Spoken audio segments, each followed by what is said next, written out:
This sitting is resumed.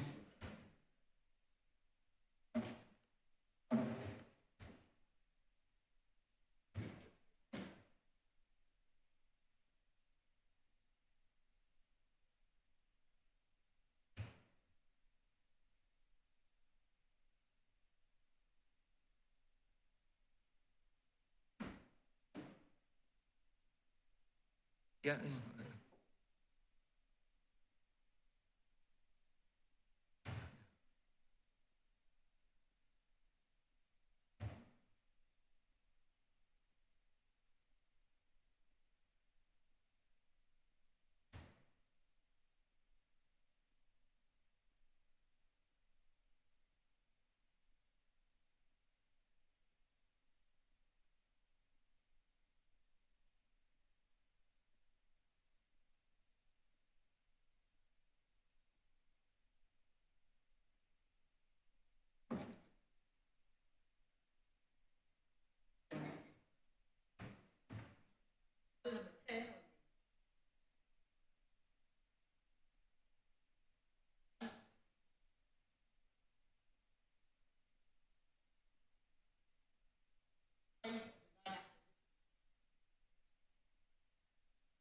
The acquisition by the state of the parcel of land situated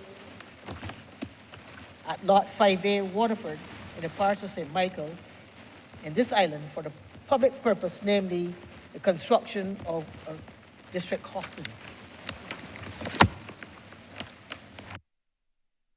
Honourable member for St. George South. Thank you, Mr. Speaker. I rise to introduce this resolution to the chamber that speaks to compulsory acquisition of land at Lot 5 Waterford. But Mr. Speaker, there is a second resolution that speaks to the sale of Lot 13, Lower Estate in St. Michael, some 6 acres of land to as strong holdings, state land, and I wish to treat both of them in a cognate debate because they are inextricably linked to each other. The question is that order 6 and 7 be debated as a cognate debate. All those honourable members in favor, please say aye. Aye. Those against, please say no.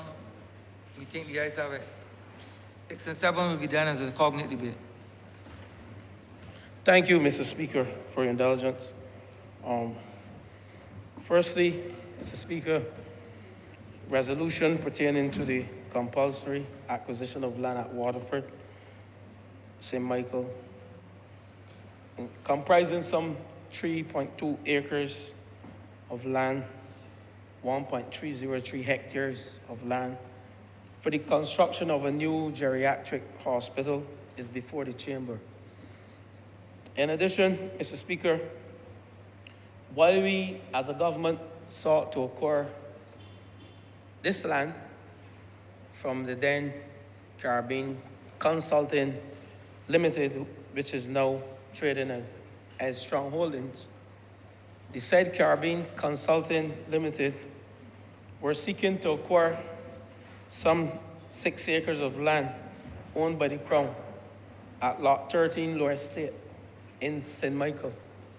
And as fate may have it, a proposed land swap ensued with a view to hasten not only the sale of the land to Ed Strong, who's in the commercial and retail real estate business, but hasten to acquire Lot 5, 5A Waterford, for the purpose of building a new geriatric hospital.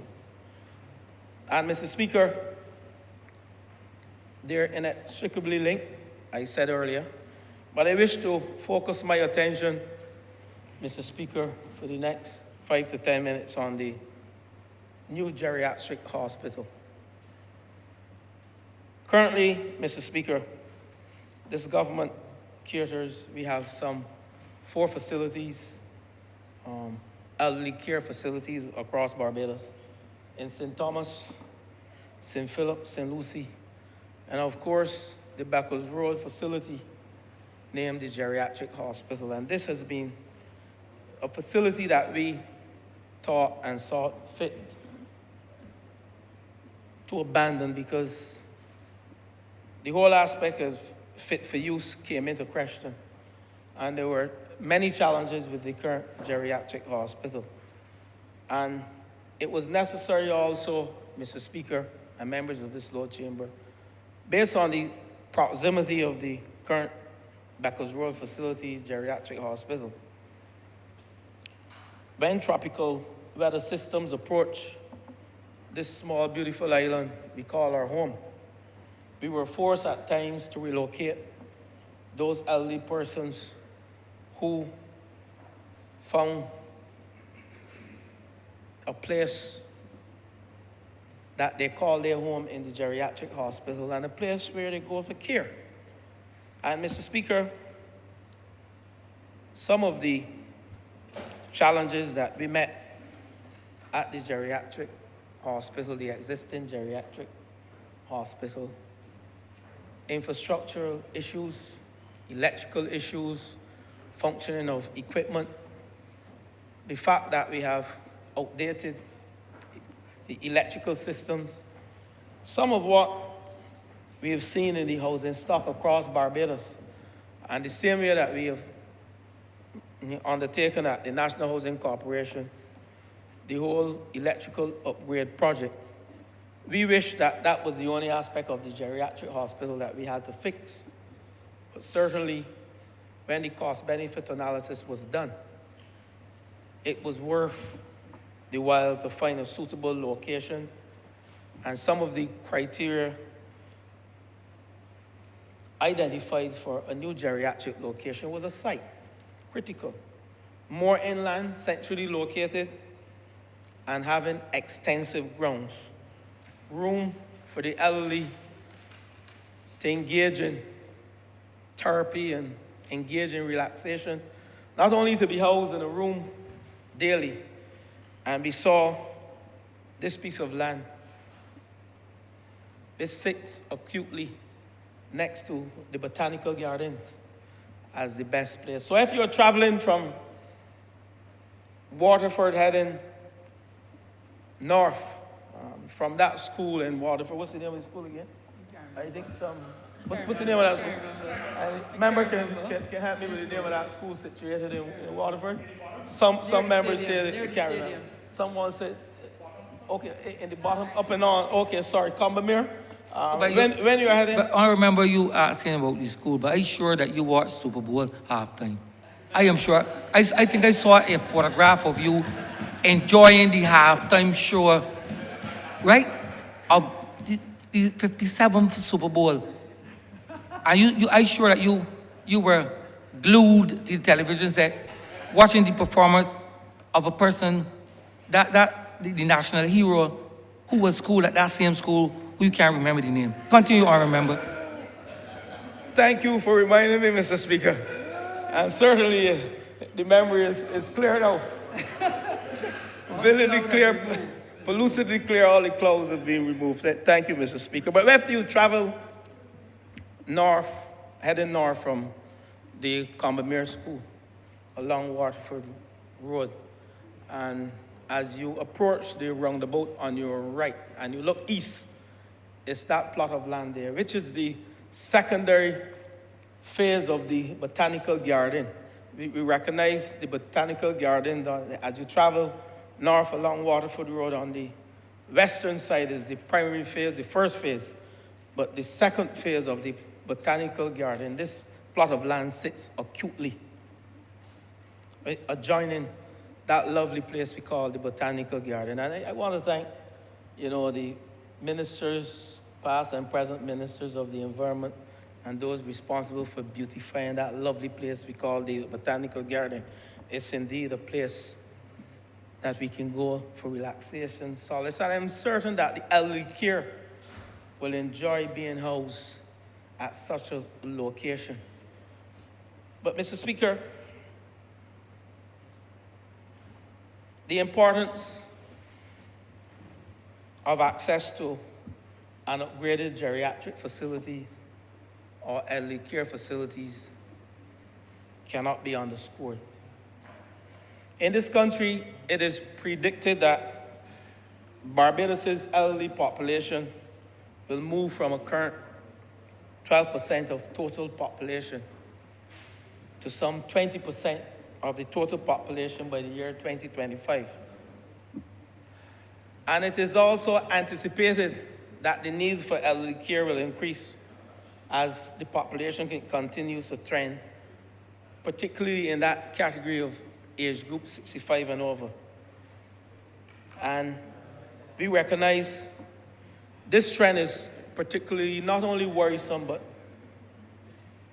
has attracted the work of the member for St. Michael South and, of course, the member for St. Thomas, who held those responsibility, held and hold the responsibility for elderly care in this country. And it also sits acutely this acquisition while the Ministry of People's Empowerment and Elder Affairs has responsibility for the elderly care in this country. This project sits acutely with the Ministry of Health and Wellness, who has developed a comprehensive program for the care of the elderly that speaks to not only reform and enhancement of institutional care, but it speaks to community and home care and rehabilitation services. So this is a multi-pronged approach to caring for our elderly population. And Mr. Speaker, we said earlier that this country has a number of public residential care institutions for the elderly, but also the private sector has a great number of elderly care facilities in this country. And taking this into consideration, Mr. Speaker, the age limit, the increasing number of persons who are over the age of 65, 12% currently, and trending. The member for St. Michael South, he can tell you that the statistics show they're trending towards 20%, but he may be able to show that it is trending even higher than 20% of the population. So there's a need not only for geriatric care in this country, but there's also a need for families to engage private sector entities. There's a need for community care. There's also a need for rehabilitation. We recognize, sir, in this country, there are a number of persons living with dementia, Alzheimer's. These are some of the, what I call, sicknesses that have crept into our society. Not that they're not known before, but we are seeing an increased number. And I'm wondering what is causing that. Perhaps the member for St. Michael South can shed some light during his presentation. But it is a worrying trend. I have it within my family, and I'm hoping that the therapy and the types of medicine and foods that are recommended today, the fact that we are seeing an increase, the Ministry of Health will do its utmost best to address it, not only through rehabilitation, but prevention methods and methodologies. So, Mr. Speaker, we also need to recognize that the time has come where there's a need for greater, not only geriatric facilities, and I will speak to the geriatric facility, the proposed geriatric facility shortly, because we have a bigger problem in this country. We can build a geriatric facility, we will build one, that will house some 300 patients, or have 300 beds in the first phase. And in the second phase, we will build a facility that will adjoin the phase 1 facility that will house 108 beds. So we are moving from currently housing at Beckles Road some 244 persons with 278 beds. to 400 beds. You know, this morning, Mr. Speaker, I sat and I listened to members during the debate that came before this one, and I was impressed. Not only was I impressed with the quality of speeches, but I was impressed with the fact that both the member for Christchurch East Central and the member for St. Michael South Central made it pellucidly clear that when you borrow money, you don't borrow money just to pay bills, but you borrow money to engage in infrastructural improvement. And coming on the heels of their excellent erudite presentation, we have a resolution that speaks to investing some $100 million in a geriatric facility that will generate employment levels of 300, that will staff some 475 persons in the first instance in phase 1, and then will provide, when we have completed phase 2, a total of 585 employment opportunities for ordinary Barbadians. Over a 3-shift system, operating in a 3-shift system. And this pleases my heart, Mr. Speaker and members of this chamber. It will be a hospital with a dynamic care model that partners with families to provide short or long-term hospital beds, to provide their care, to provide respite facilities, and a place where you can leave your elderly temporarily if a break is needed. And I would get into the details of what will be offered there shortly. But across Barbados, the fact that our population, our over 65 population, is increasing, it tells us that persons are living longer. It also tells us too that we as younger people, and I want to compliment the member for St. Thomas, who has started some advocacy in her constituency on elderly care. I want to congratulate her in this Lord Chamber, because what this speaks to, and I will start it in St. George South as well, so I'm signaling to the people of St. George South, look who either for the member for St. Michael South, or the member for St. Thomas, or both of them, coming to St. George to speak to us on caring for the elderly. Because I find at our QEH, and I hear it, I live it daily, I hear the concerns as I lie down, I hear the concerns as I wake up, I hear the concerns as I shower, I hear the concerns as I get dressed on a daily basis with respect to how families are leaving the elderly ones, their grandparents and their parents who are over 65 at the QEH, who will go there for some form of care, and they're leaving them for months and months and years in that institution. And Mr. Speaker, while this debate speaks to land acquisition, and I'm certainly not the Minister of People's Empowerment, and I know he will have his say, but it worries me. I have parents, 87, well, my dad will be 87 this year, yes, July. And my mom is 80, she'll be 81 this year. If the Lord spare their lives. And I, for one bit, never thought of leaving my parents with anyone. I know we have hectic schedules and sometimes we may want to have our parents in good daycare facilities. And that is what it is about. But to leave your parents, abandon your parents and your grandparents for months and years, that is not what this society is about.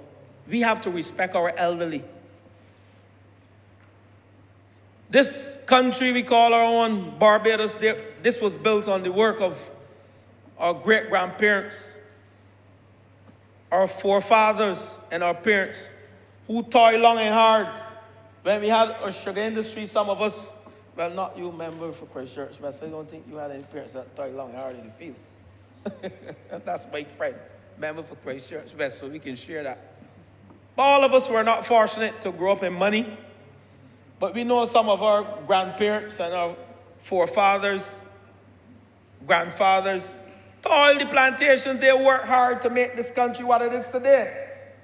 And we're operating on the backs of the hard work of those elderly persons. And the most we can do, or the least we can do, is to have respect for them. And that is why, member for St. Michael South, you have one of the best ministries. We know all are important, but looking after the elderly is a special endeavor that we all should be proud of, and we all should be proud to have parents that live so long. We all are not fortunate. I have 5 close friends, and I'm the only one in that group. We all went to that institution in St. John, surrounded by those lovely fields. And I'm the only one with parents alive. And we gather at Christmas, and we sit and we reminisce. And they say to me, you are a fortunate man. And I'm indeed blessed. That even this evening, as I travel to St. George to see them, briefly, it's Valentine's, it's the day of love. And we have to spread that love to our elderly.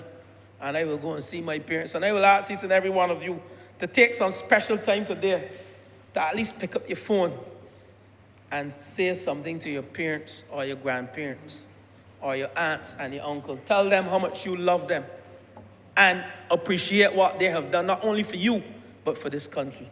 And as I look around, I know very well that most of us in here, all of us in here, we have elderly people that we can pick up a phone and call. And I stood with my dear friend from St. Michael East, his dearly departed mother, Ruby. And I stood with him.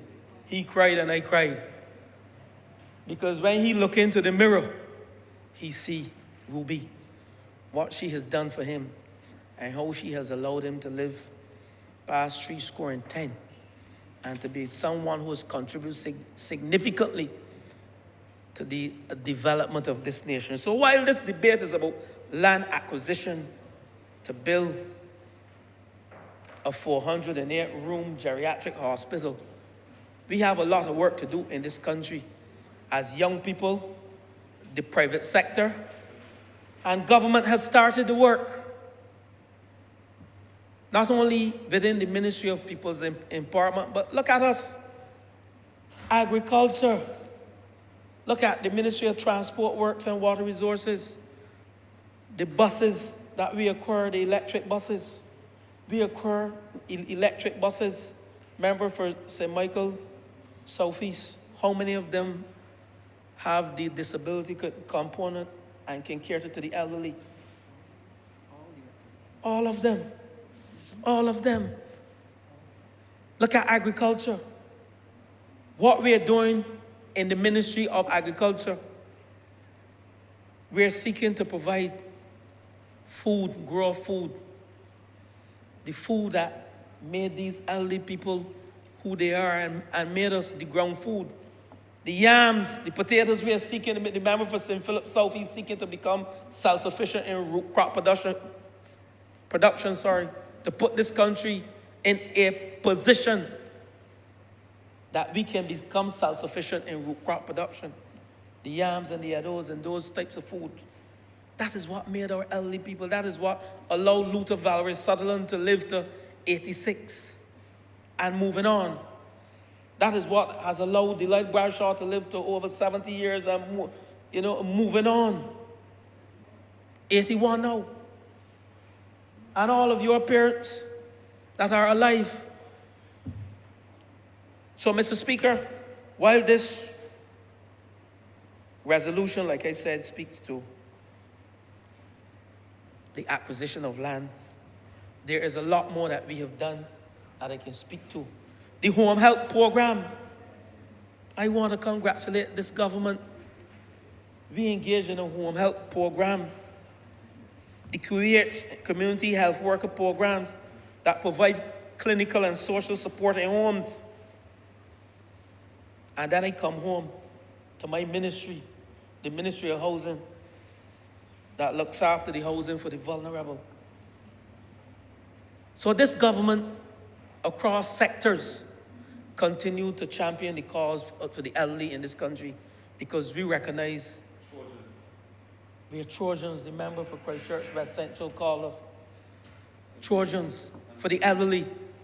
And as you look on your TV day by day, you see a handsome young man from St. Michael South, but he's not just on television because he's handsome, but he's there telling you this country what is happening as a government, what we are doing as a government to cater to the vulnerable, to the elderly,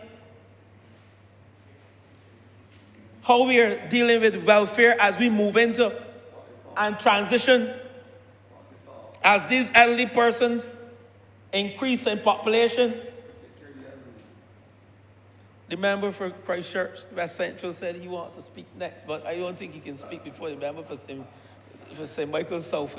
I know the member for Christchurch West Central, he loves the elderly in different forms.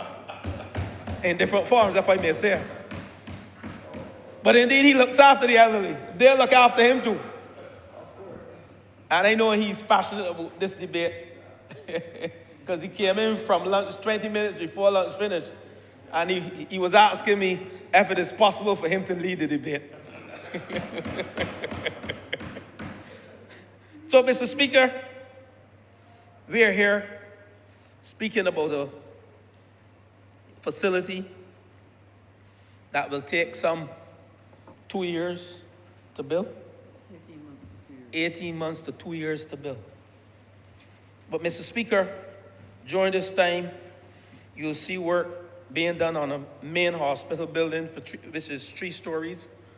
Work will be done to construct a chapel, which is 1 story, a guard hut, a generator building, central plant building, potable water storage tanks and associated pump rooms, 180 parking spaces, fire and exercise lanes, water treatment systems, including treatment plant, ponds, and lagoons. And the main hospital, I said earlier, will have a 300-bed capacity, including 1 isolation ward and some quarantine wards. It will also have 10 day rooms and a lounge. 1 day room for every 2 wards. 1 day room for every 2 wards. 6 treatment rooms, 2 per floor. There are 3 levels, 2 treatment rooms per floor. A rehab unit, including physiotherapy, a therapeutic pool, occupational therapy, speech therapy, podiatry. These are some of the areas. So this is not just the ancient 1844 geriatric hospital that we built. That was constructed in 1884. 1884. See why we are borrowing money, member for Christchurch East Central. See our investment of 100 million. It is 25 million per 100 bed we are investing in. And some persons may ask, why are we not building a larger facility? I just explained that the geriatric hospital will not be built, the new geriatric hospital will not be built to house all the elderly people in this country. We can't do that. Where we can get the money from? This is costing 100 million, member for Christchurch East Central. Thank you for the hard work. Member for Christchurch, for St. Michael's South Central, you started this work too. So when persons ask the question, why we can build a hospital with more beds? Because we are trying to change the culture of this country, how we cater to the elderly, because they are living longer. We have to have more community care facilities for the elderly, more private care facilities for the elderly.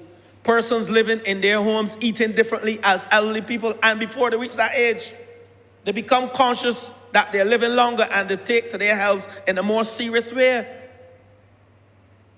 So we can't build 6 geriatric hospitals, 1,000 beds each. That's not possible. Where are we going to get the money from? But we recognize that the plant we have that was built in 1884 is outdated. It's ancient. It's not fit for purpose, not fit for use, the location. And we are building a new facility in a better location. This will have a daycare unit, kitchen department, laundry department, pharmacy, central sterile supply department.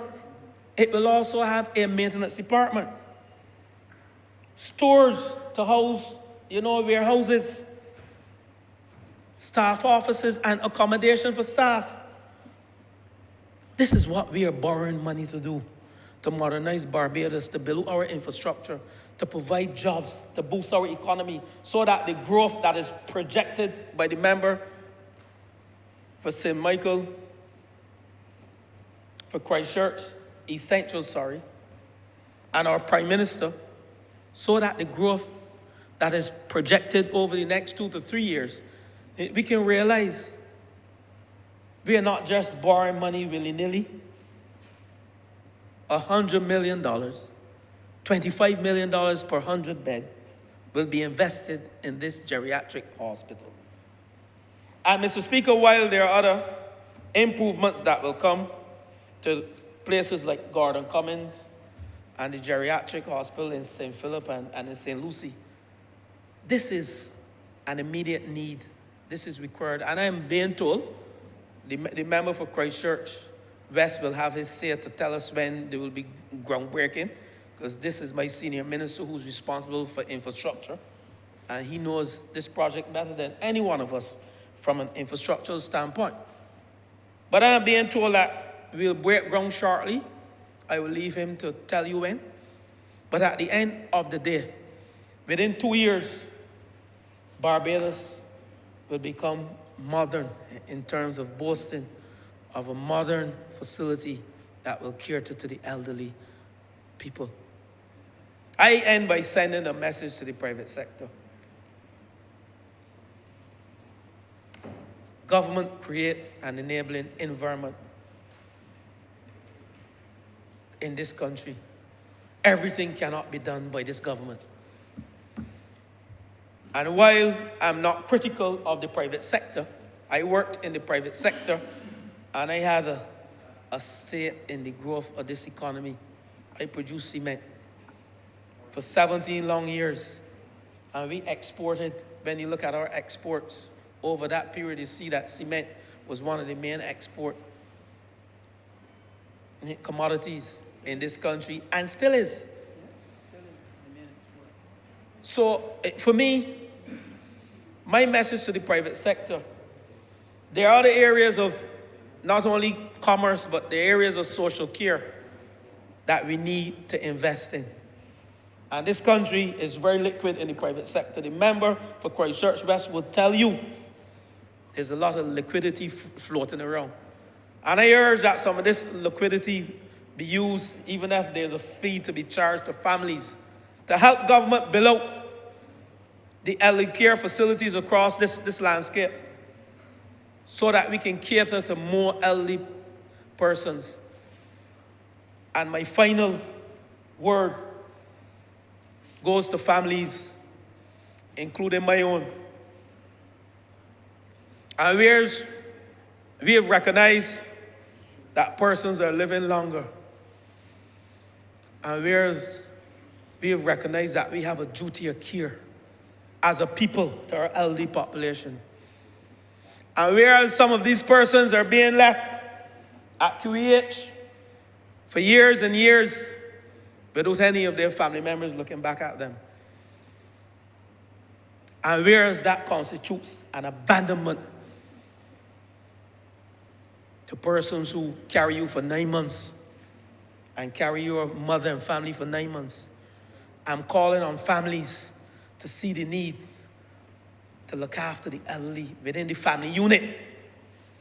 And don't see government as the place of refuge or the place where we can throw and dump our elderly people. and asks us to look after them.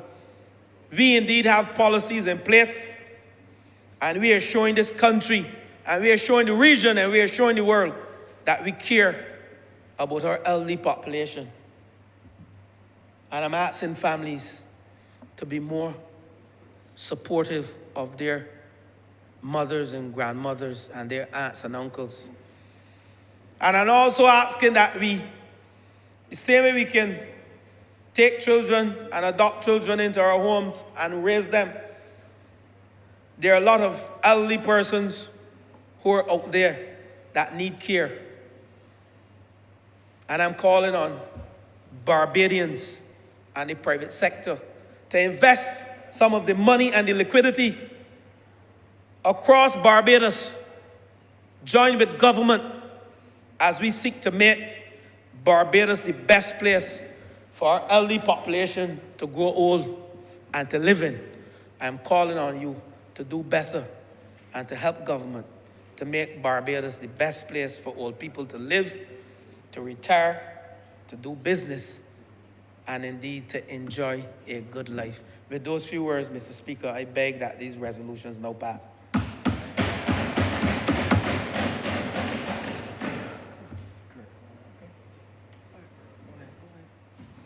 Honourable members, the mic itself.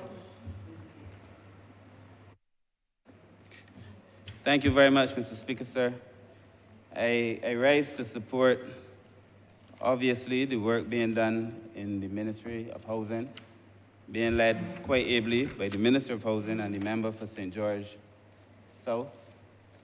Sir, as Minister responsible for the elderly in this country, I would naturally wish to lend my voice to this discussion, even though I choose today to do so very briefly.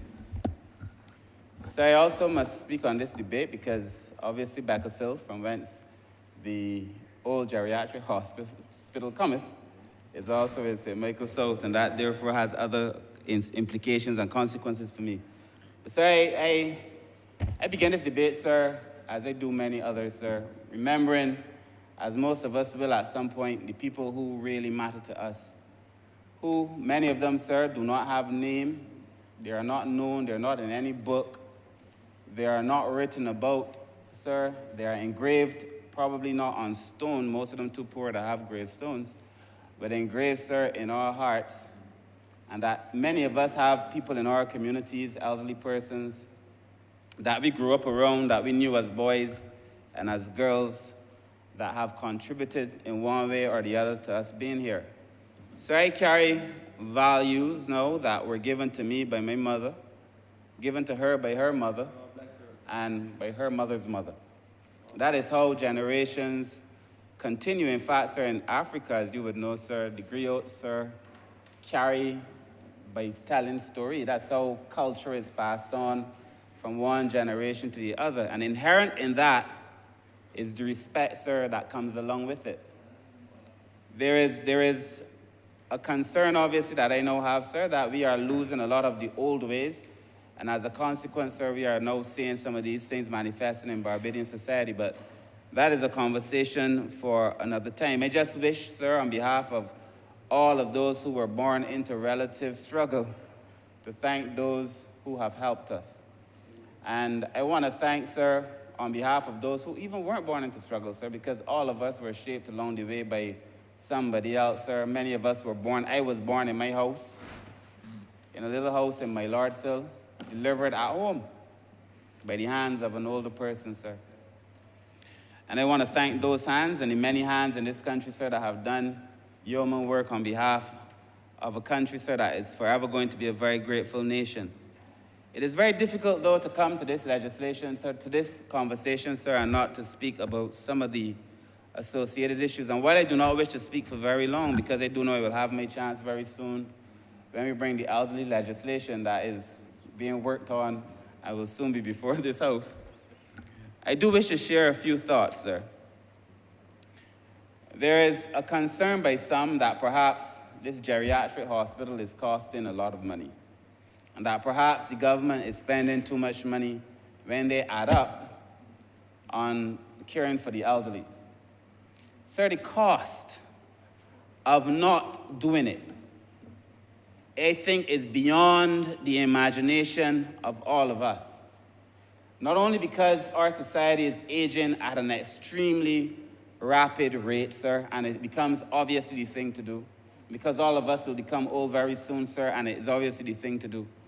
But it is so disrespectful, I think, for us to get in here and weigh in dollars and cents whether the bills are new or old bills, about how much value you should assign to helping the old people, sir, who built this country, literally built this country. And now we're having a debate about whether we should spend money on the geriatric hospital or not, sir. That is anathema to me, to be honest. And so, sir, I just want to begin by saying that the cost of not doing this is a lot more in all terms than the cost of us deciding to do it. We have an aging population, sir. The world itself is aging. There is anticipated, sir, that by 2025, which is just now, 1.2 billion people in the world will be over 60. 1.2 billion. It is anticipated that 75% of these older people will be in developing countries like Barbados. And Barbados is in itself, sir, an aging country, even an outlier for developing countries. So even though they're aging faster, Barbados is aging faster than the average country that is already aging fast. And we therefore have to bring to this parliament, sir, serious conversations about how we are going to be able to cater to this group. And that those of us who think that this is a conversation for only a minister of people empowerment today, or a minister of health, or a minister of housing, might find themselves out of sync with the reality. The minister of environment too, but for different reasons. But they might find themselves, sir, out of sync with reality. This is a conversation for all of us, sir. And if I want to focus very quickly on health, our healthcare system, as is the case for most developing countries, sir, is pretty much overburdened. I mean, you don't have to be a rocket scientist to know this. The healthcare system is challenged. It is challenged in the Caribbean, it is challenged in the Pacific, it is challenged even in developed countries, sir. Because modern medicine have now made it so that people know when they have a common cold, they go to the hospital. If you have a pain in your joints, you go to the hospital. And if you consider that older people are more likely to have these issues and more of us are getting older, then more people will go to the hospital. The burden on the hospital today has to be greater than the burden on the hospital 25 years ago. It has to be. And therefore, sir, that is what we have to be able to address. It's already overburdened. And sir, we are dealing, as you also know, with a lot of chronic diseases.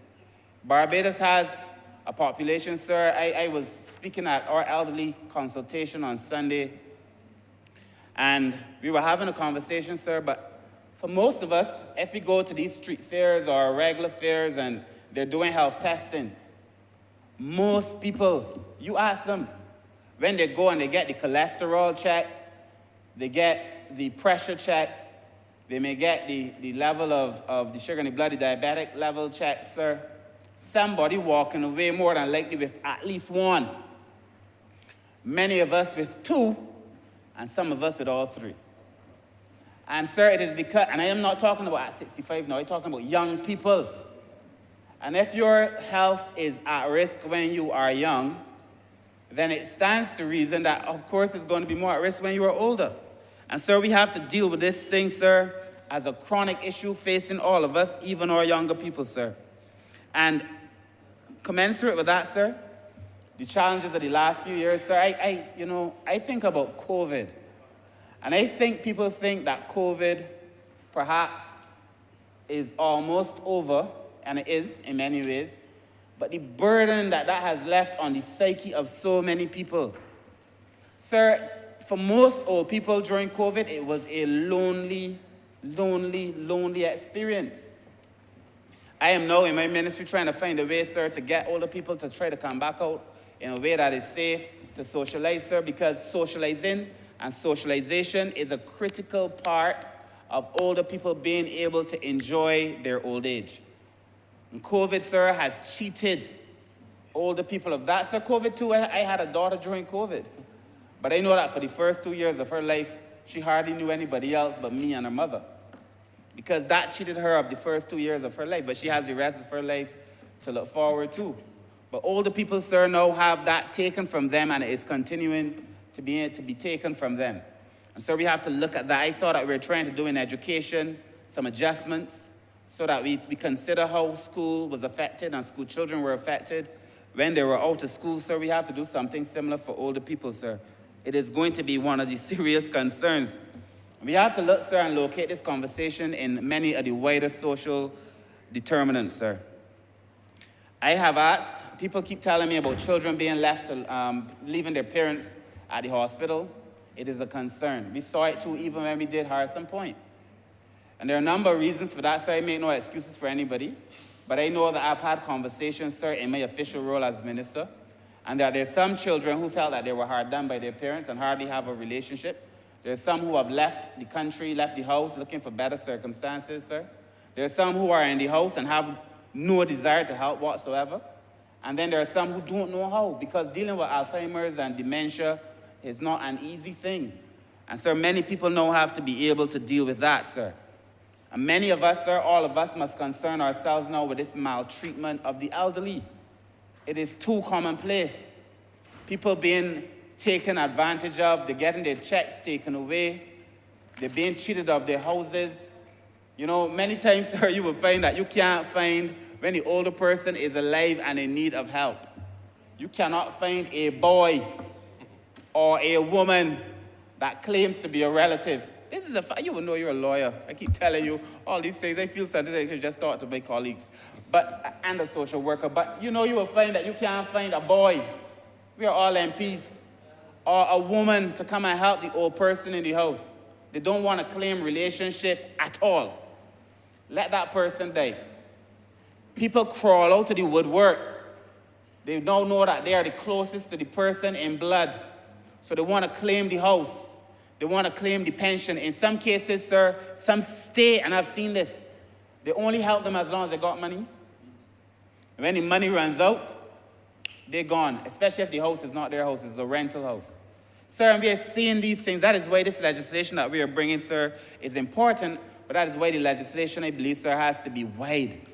Honourable members, some of them apply for an order in the High Court for receivership as long as the parents have assets. Absolutely. Who would have done nothing at all for them during the formative years, during their productive years. But all of a sudden, as soon as some of them show signs of dementia, relatives come from nowhere to apply for a High Court order for receivership, then to give them ultimate control over the assets of the person, sir. That is also occurring. And sir, that is going to be addressed in the legislation. Sir, this thing is so serious. This thing is so serious. And if we consider, sir, that the average Barbadian is now 46, 47, the data tells us. In 20 years, at this rate, unless Barbadians start to have a lot of children, and I would never want this to be the case, unless somehow we have less older people, then the average age is not going to get lower unless we get an immigration policy, sir, that allows us to bring in people, sir. We are dealing with a situation that is going to cripple this country, cripple this economy. And at the same time, none of us in this room should feel comfortable knowing that older people are being taken advantage of daily in Barbados, sir. And, you know, from time to time, you might find one or two people who are willing to help, sir. My colleagues, particularly my colleague to my right, the Honourable Minister in the Ministry of Finance, tells me that I need to be more aggressive in relation to the people who may have come at me recently. And I said to him, I am more interested in building bridges than burning them. And that in the work to save the elderly people, sir, this is not about me. It cannot be about ego, and it surely cannot be about politics, sir. This work is just too important. And I feel, sir, all of us, sir, are creeping up. You know, I look at a picture of myself in 2017, or early 2017, late 2016, a few months after I'd won the nomination to serve in the Barista Party, sir, as a candidate. And I look at myself now in the mirror, and I do not know how in 6 years a man could age so badly. Well, not badly, age well, but age a lot, I think. But we all have aged. You look in the mirror, you may not see it day to day, but you look in the mirror. 6 years from now, sir, another 10 years from now, if we're lucky and we're still here, we are all now approaching that age where we're all going to be elderly. It's happening every day. You know, we are barely here for a moment, sir. And therefore, sir, none of us should feel comfortable when this is happening. And so there are a number of things that I feel that we have to be able to do, sir, to be able to address this. I feel knowledge and education is part of it. I've asked my staff to start an education program. Let us talk about the elderly, but also let us capture some of their stories before they're gone. You know, the reason that we're rushing to the hospital, the Honourable Member for St. Andrew a few months in here gave a masterpiece of a presentation. A masterpiece where he spoke about medicines from traditional medicines from bushes and stuff in Barbados that old Barbadians used to use to heal themselves. That worked. We are now running the risk, sir, of losing all of that. We have to capture it. We have to work with the minister responsible for information, but we have to be able to capture some of these stories, sir. So we have concerns with accessibility, and it's for older people, and the truth is, there's an unfortunate correlation, particularly in Barbados, between the number of people who are older and the number of people who are disabled, physically disabled, meaning that they've lost a leg predominantly. Because many Barbadians, as they get older, you know, but they say Barbados is the amputee capital of the world. But the truth is that while the amputation may not necessarily be the best step, is that many Barbadians are dealing with diabetes, and many present way too late. Many present way too late, sir. A colleague sent me a photo of an older man in a house, and the family trying to decide if to carry this man to the doctor or not. And you don't even have to be reasonable. You would have to be crazy to look at the picture, sir, to look at this man's foot and not say this man has to go to the hospital. Like, you don't have to be a doctor. But by the time I'm sure he goes to the doctor, I am pretty sure that he finds himself in a situation where even the best doctors will be challenged to save his foot. And I'm just saying, sir, there are things that we can do in Barbados, sir, to be able to prevent this. And that is why I feel this education component is going to be so important. Sir, I could talk about financial concerns, sir, about NAS, about welfare. I mean, forever I won't do that today, sir, because that would take me a whole hour. But I just feel there are gaps in our provisioning. An old man came to see us at the consultation we had on Sunday, and he said to me, he worked, he didn't pay enough contributions. You know how it goes. He didn't do enough to pay contributions to get contributory pension, but he paid some. But because he paid some, and because of his situation working, he doesn't get non-contributory pension, so he doesn't get contributory, and he gets no non-contributory, and he's caught in the unfortunate middle, and he's asking me if there could be some kind of, I want to use the word he used. He didn't say relief, but that's what he meant. There's an application for a grant, so he gets a grant. Yeah, they get a grant, but And he he gets has a to apply- one-off, yes, a but then he one-off has- 10,000. Then he has to apply to the board, which has a discretion in relation Sir, to that. I must tell you that I wrote the board, sir. In fact, sir, I will leave that alone, but I've written the board on people who were so close to the 500 threshold. So close that you could count it on one hand. And they wrote me back and told me no. Anyways. Mr. Speaker, sir, I would move off. I told you NAS is one of those ones, sir, that I feel we really got to sit down and rethink it. And I know for sure NAS has its challenges because, as I said, most of us are aging. Very few people are working now, and we have a dependency ratio that is skewed because we have so few people working, providing for an older population as well as a younger population. So I understand the burdens, but I also feel, sir, that for those who are already old, who may not have had the benefit of the level of education that I think we need to bring, sir, there has to be, the word wasn't relief that he used, or pardon, but something of that nature, sir. Just a conversation worth having. Mr. Speaker, sir, there are those as well, sir, I'm skipping a lot of what I was going to say, but there are those as well, sir, who are, as I began by talking, sir, about Barbados needs to do more for its older population, and Barbados isn't doing enough. Sir, and the numbers don't lie. The numbers don't lie. Well, first of all, we're building a $100 million geriatric hospital to replace an old one. This government, you all heard the Minister of Finance this morning, the Honourable Member for the Minister in the Ministry of Finance, the Honourable Member for St. Michael South Central, going through the numbers, speaking about the fact that we launched the elder care program in the middle of an experience that was crippling other people. So I know the numbers don't lie.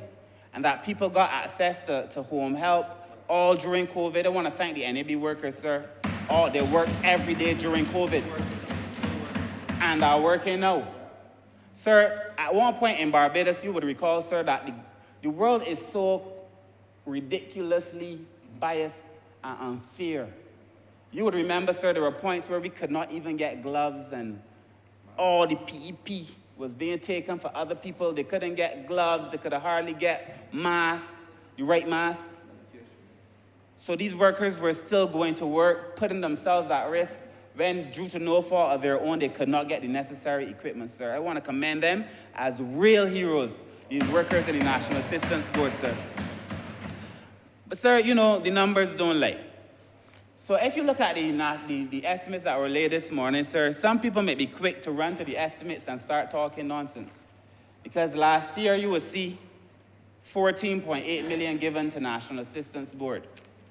And this year, under that same head, you would see 13.257. So last year, National Assistance Board got $14.8 million in total. That was to do NAB's work, and that was to do the home health work, sir. And it was more money than they normally get. Just so you know that this government has been given more money than any other government ever for older people. So when they talk, the numbers don't lie. This government has given more support for older people than any other government. But if you go to the numbers, sir, you will see $14.8 million last year. And this year, a person who wants to make an unfortunate and ill-informed, uninformed comment might say that we only give 13.257. But that was for NAB alone. This year, sir, we split it. So when they got 14.8 last year in total, this year we're giving 2.5 plus 9.6, which is a total of 22.9. So compared to 14.8 million last year, the government is giving $22.9 million to the NAB this year. Who dare tell me that this government is not serious about looking after older people, sir? The numbers do not lie. Our numbers here suggest, sir, that it is clearly well over a 50% increase. Well over a 50% increase in the money that goes to the National Assistance Board this year, sir. Because we recognize, sir, that there is a challenge before us, sir, and you have to put your money where your mouth is.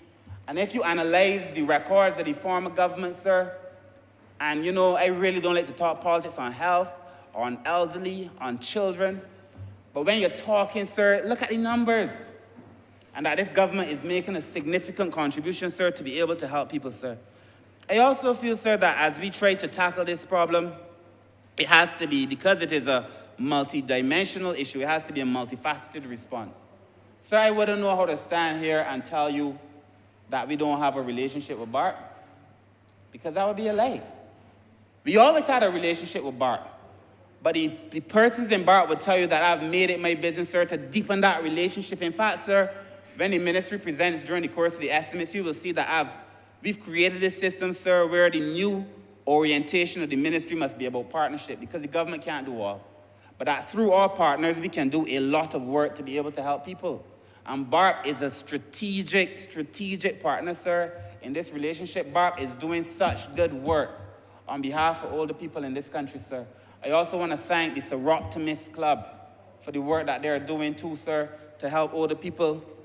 I have to thank the Homeless Alliance, sir, led by, permit me to say, Kimar Safi, sir, and the work that he is doing as well, sir. So there's many people doing good work, the Alzheimer's Association, and all these people, sir, are now very close partners to the ministry to be able to do this work, so because we cannot do it on our own, sir. I feel, sir, that we have to look at health, we have to look at the social sector, we have to look at the legal sector, sir, we have to work with the grassroots organizations, sir, because at the end of the day, nobody don't know people like the people who live around them. The grassroots organizations, sir, that for some reason we continue to keep out of the policy debate. And that, sir, I feel that the conversation should never be that low level of intensity of partnership, where, you know, people say we partner when they give you a call and say, you know, we do a policy, here's a copy. Nah, it has to be that the people are at the table when the policy is being written. That is how this elderly policy is written, sir. From the very beginning, sir, working with all of our partners to make sure that it happens, sir. And, sir, very quickly before I speak to one other thing, sir, I want to talk about our mindset. the mindset, sir. Because something is wrong with our mindset, sir. On the one hand, sir, we all know that we are going to get old. We all know it.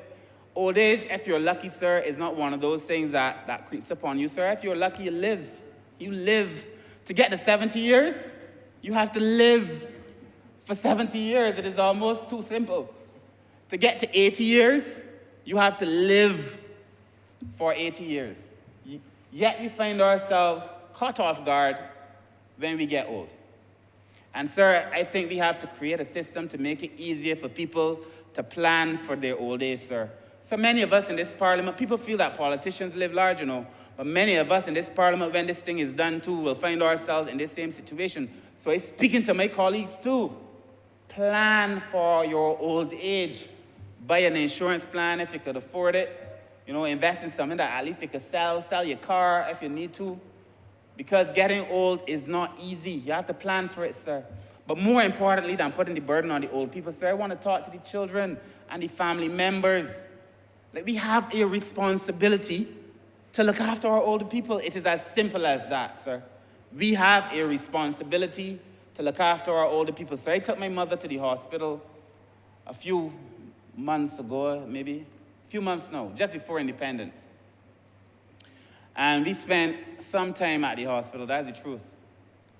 And while I was there, sir, the number of older people who were there by themselves. By themselves. You hear? I mean, you see them walking to A&E all alone. You see them outside waiting by themselves. And I'm not talking now about care at the hospital. I'm talking about having to make their way there by themselves. One older person told me she was there, sir, for a while, and nobody didn't come and get her. But the hospital, thank God, sir, will give them a little tea. I'll make sure that the people who were there long get a little something. You know, we criticize Barbadians or Barbadian institutions, but these institutions sometimes do things that others won't do. You know, I tell myself, sir, if I had to catch COVID, I would rather catch COVID in Barbados than any other place in the world. And that is the truth. But these old people would get a cup of tea sometimes, they would get something to snack on sometimes, but the people who left them, sir, just there by themselves. And if you know, sir, my mother is still fairly lucid. I mean, she's probably listening, so my mother is very lucid, very clear in thought, very together. But even sometimes, sir, when you hear, my mother had to get about 7 different medications. About 7. Take these 2 in the morning, take these 3 at a certain time. It's confusing.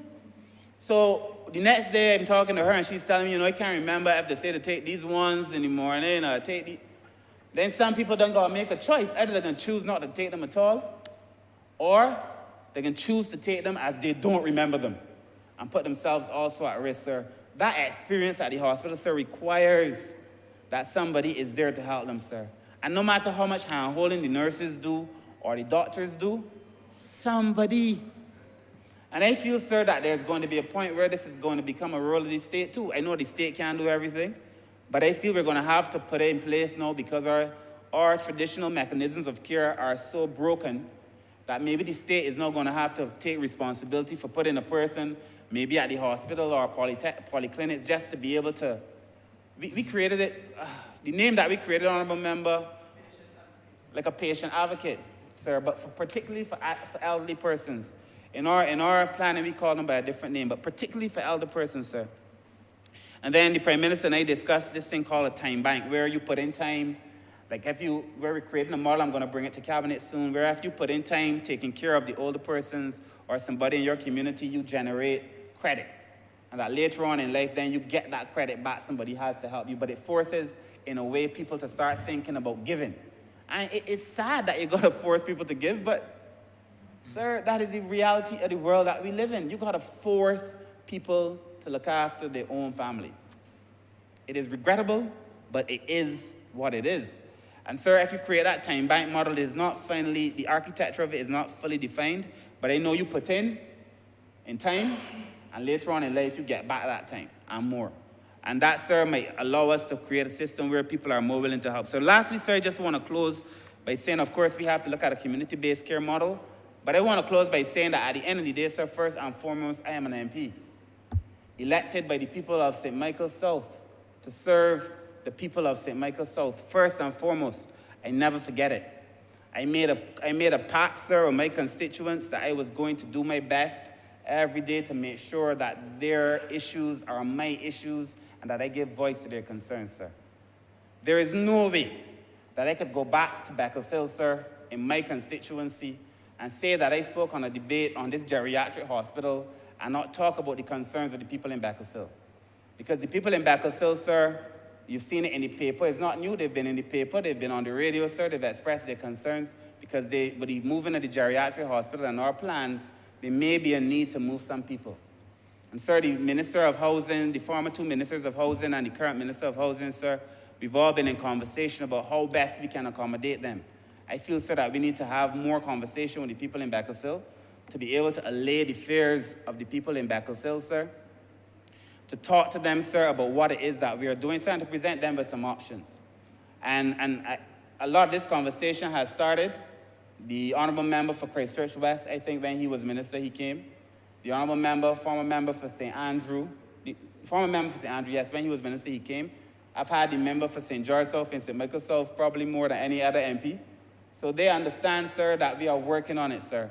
But at the end of the day, sir, you know, people need to be, during these very difficult transitions, people are going to need conversations, sir.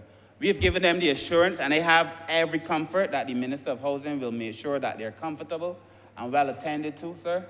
But I know that they are asking me now what is going to be the final decision on where they're supposed to go and so on, sir. And I think that the Prime Minister has also given me her assurance that nobody will be disadvantaged. I think, sir, we did a poll, and most people are okay. But there are some people, sir, that I know are going to require further conversation and further consultation, sir. Even as we move the geriatric hospital from St. Michael South, where it, sir, is old and really needs to be, you know, the new model is obviously a lot better. But the people in between, sir, also need some conversation. So, sir, I want to support this, obviously, this resolution, sir, that is before the House. I want to thank the Honourable Member for St. George South for bringing it, sir. I look forward to us being able to build a new geriatric facility to help the people, the older people in this country, sir. You know, some of us in this room end up in that same facility. So we better be thankful that there's going to be a brand new facility. You know, my daughter, sir, is 18 the other day. And I said to her, you know, I suspect, because she's not one fond of hugs and stuff, I said to her, you know, I suspect when I get older, I may have to find myself in an institution. She denied it, promised to take care of me, sir, as I have taken care of her. But if I have to end up in an institution, I am thankful that it is a brand new institution built by this government, sir, to care to our older people. With these words, sorry, thank you very much. Honourable Member for Christchurch West. Thank you very much, Mr. Speaker, for my opportunity to join this debate. First, let me say I fully, unreservedly support this resolution for the acquisition of this land so that we'll be able to build this new geriatric hospital facility at that location. Let me also say, as it's a cognate debate, that I also support the sale on the converse side to the owners of this land, because sometimes, Mr. Speaker, you know, you have to rearrange your assets. And oftentimes you have to look at what is adjacent to you and then see what the other side wants and find a compromise. And that is what the two of these resolutions put together, is to be able to find a compromise situation where on one side, the owner of the land that we want to be able to develop, which is, it's not all of the land that belongs to the people, but a portion that belong to the people that we're then selling land onto on the other side. And this is an attempt to find a compromise between the state and the owner of a part of that land. And I salute the Minister for getting us to this stage. This is something that I had started when I was Minister, and getting us now to the stage that we can come to a final solution on this matter. So this is definitely a good step in the right direction. And more importantly, this will be an iconic building on the ABC Highway. Let's make that clear. This building will be 142,727 square feet in phase 1 and 35,114 square feet in phase 2, giving an opportunity for 400 patients to be able to be housed here. And let me say clearly, I don't know if any honourable members have visited the current geriatric hospital, but the current geriatric hospital is designed in what we call open plan wards. What does that mean? That means that all of the beds are in a large space. Some of the wards, about, I'd say, 50 to 70% the size of this room. And they have a small area for bathroom facilities, hardly any place for people to store anything that they own, no closet space, none of the modern facilities that you would expect in a modern hospital. All of that is going to change. This new facility will be built to the highest expectable standards that you can get in a hospital today. What does that mean? That means rather than large open wards, there'll be smaller pod-like wards of 6 beds, as opposed to a large facility. That means each pod in its own will have its own bathroom facility. That means that patients will have an opportunity to store their clothes, store their knickknacks, have a place to put their pictures of their loved ones. That means that there'll be piped oxygen into the rooms, near the beds where necessary. That means there'll be better electrical outlets. So people in modern days, just because somebody is 80 don't mean they don't have a cell phone though. They got to charge the cell phone, charge the iPad, because people in the modern world expect these facilities now. So all of those things will be built in. Not to mention the fact that we'll have exercise lanes so that people will be able to get out of the beds and go and walk around the facility. A pool that people will be able to do aqua exercise within the pool with those kind of water weights and things like that to keep people active rather than just a warehouse as they used to do in Victorian times. This is a rethink, an improvement to make the lives better for the people that will be there at the geriatric hospital. But it went further than that, Mr. Speaker. In addition to having better facilities for the patients, better facilities for staff, better accommodation for staff, better nursing facilities, better offices for the sisters that are responsible for the wards, better facilities to get rid of waste, sluice gates and sluice rooms. Because whether we like it or not, there have to be bedpans that have to be emptied and they have to be done in an enclosed environment. So all of these things will make a better facility for staff, better facilities for the patients, better facilities also for the environment, because it will have a water treatment facility, better water tank storage, because if you lose the water system, that doesn't mean you can't lose a water system and not have 400 patients and don't have good storage facilities for water. And then all the opportunities to treat the water and then use that for irrigation, not only of the grounds, but also in the grounds of the botanical gardens next door as well. This is a holistic plant designed for a modern Barbados facing a future, and it is an iconic building that Barbadians can all be well proud of when it is done. It will be a fantastic opportunity, not only adding to be able to provide a service for our people, adding to the growth of the economy, because it means capital works being done, so obviously getting growth in the economy, adding to jobs during construction, 300 odd jobs during construction, and then 400 going to 500 jobs then, working three shifts for people who will be working in there, from staff, from maintenance staff, to medical staff, to support staff, warehousing, all of these things, making it a total ecosystem that will benefit the people of Barbados. So I am fully in support of this. I'm fully in support. I think that is relatively cost effective. When I work out the square footage, it is certainly within reason, considering that it is a hospital with all of the infrastructure needs of a hospital, and still coming in at a good price for the people of Barbados of $100 million odd for the size and all of the facilities and infrastructure that is going into it. Another thing that we're doing is it's going to have an on-site generation plant using natural gas, as opposed to using any stored hydrocarbons. And then on top of all of that, we're going to have photovoltaic systems on the roof as well. So everything has been thought of, built to the highest standards to resist hurricanes, resist earthquakes, all the engineering, all the infrastructure, the foundations, all the way through, fully thought out, well proportioned, well organized. And the biggest thing about hospitals, Mr. Speaker, that a lot of people don't think of, there will be room for expansion on both sides of it as well. Because whether we like it or not, whenever you build a facility like this, you're always looking for expansion, and you always find yourself boxed in. Even the current facility, no room for expansion. Certainly doesn't have room for 180 parking spots. I don't know if you've ever tried to park down there, but you're parking on the side and scotching in. No room for expansion. So in addition to all of these things, there's going to be room for expansion at this facility as well. So everything, I've actually looked at this project, Mr. Speaker, not to see what was good, but to see if I could find fault in it. To see if I could find fault. To see if, what could I look at that could criticize this? And I found great difficulty finding fault, because I found that it touched every single aspect of what I would expect in a new modern hospital looking to the future.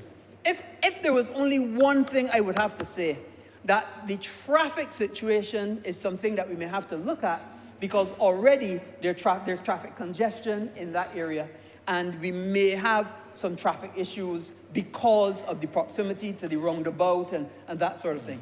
Apart from that, the whole development itself, how the development is designed as a totally self-contained ecosystem, if you like, that can sustain itself with electricity, can it sustain itself with water, can it sustain itself with sewage, all of those things give an opportunity for the patients to be able to enjoy the latter years of their life. Everything has been thought through and gone into, and it is a commendable project for the people of Barbados. Day rooms, so that people aren't always only on their beds as they are on the current facility, but have an opportunity to go and socialize, play games, intermingle and receive visitors, and visitor bathrooms and visitor facilities as well, all within this system. A tremendous design and a wonderful project. And I look forward to the groundbreaking, which will happen very, very soon. You remember for Christchurch, East Central would have said that he's getting $30 million for them to start, and I commend that. Because once we get that money, we can get all of the final works done, and start all of the infrastructure works, getting the foundation done, getting all the things put in place, so we can get this building going. I am proud today, Valentine's Day of 2023, to be able to say that this Parliament has recognized the need to take care of our elderly people, and to take care of them at the highest standard and the highest level that they deserve, because they're the people that built this country, and nothing can be too good for the people that built this country that we have, Barbados. Nothing can be too good. So as long as we continue to do the best we can for the people of Barbados, then I know that they will continue to stand by us. Mr. Speaker, I'm approved.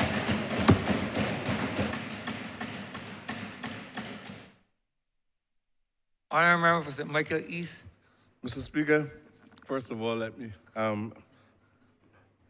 ask for your permission to speak. I'm also glad that my sister from St. Michael's Central, South Central, also grant me permission to speak, because I think she was up before me. But I have to enter this discussion about this arms house. People in here talking about hospital and glorifying this place. This place is a dump. And it has been a place of abandonment for black people for a long, long time. It has all the features of a concentration camp. If you even enter it from the outside, when you go inside, nothing of a recreational nature is there. Senior citizens sitting and watching walls. I really believe that from the time we have self-government, all the leaders on all the governments that never focused their attention on this Beckers Road so-called hospital. That a hospital? That is not a hospital. Nobody don't believe that that is a hospital. If the chances are that a senior citizen likely to live another 5 years, from the time the ambulance or a car pick up a senior citizen and say, I am carrying you to Beckers Road Hospital. She said, you mean the arms house? You can't have a debate in here without the word that the common human beings in this country use in order to refer to that place. And when you turn the gate, the prison got greater aesthetics on the outside or on the inside than Beckers Road Arms House. I am glad to know that the government has made a decision, at least to move our elderly people out of mainstream society, and that is providing that they're at that stage where they're better off in what is called a genuine hospital than if you keep them within the community. So nobody can fault the justification for the removal of our elderly, because they're somebody's parents or grandparents. And it is not easy even to visit that place to look for a relative. It's not even easy.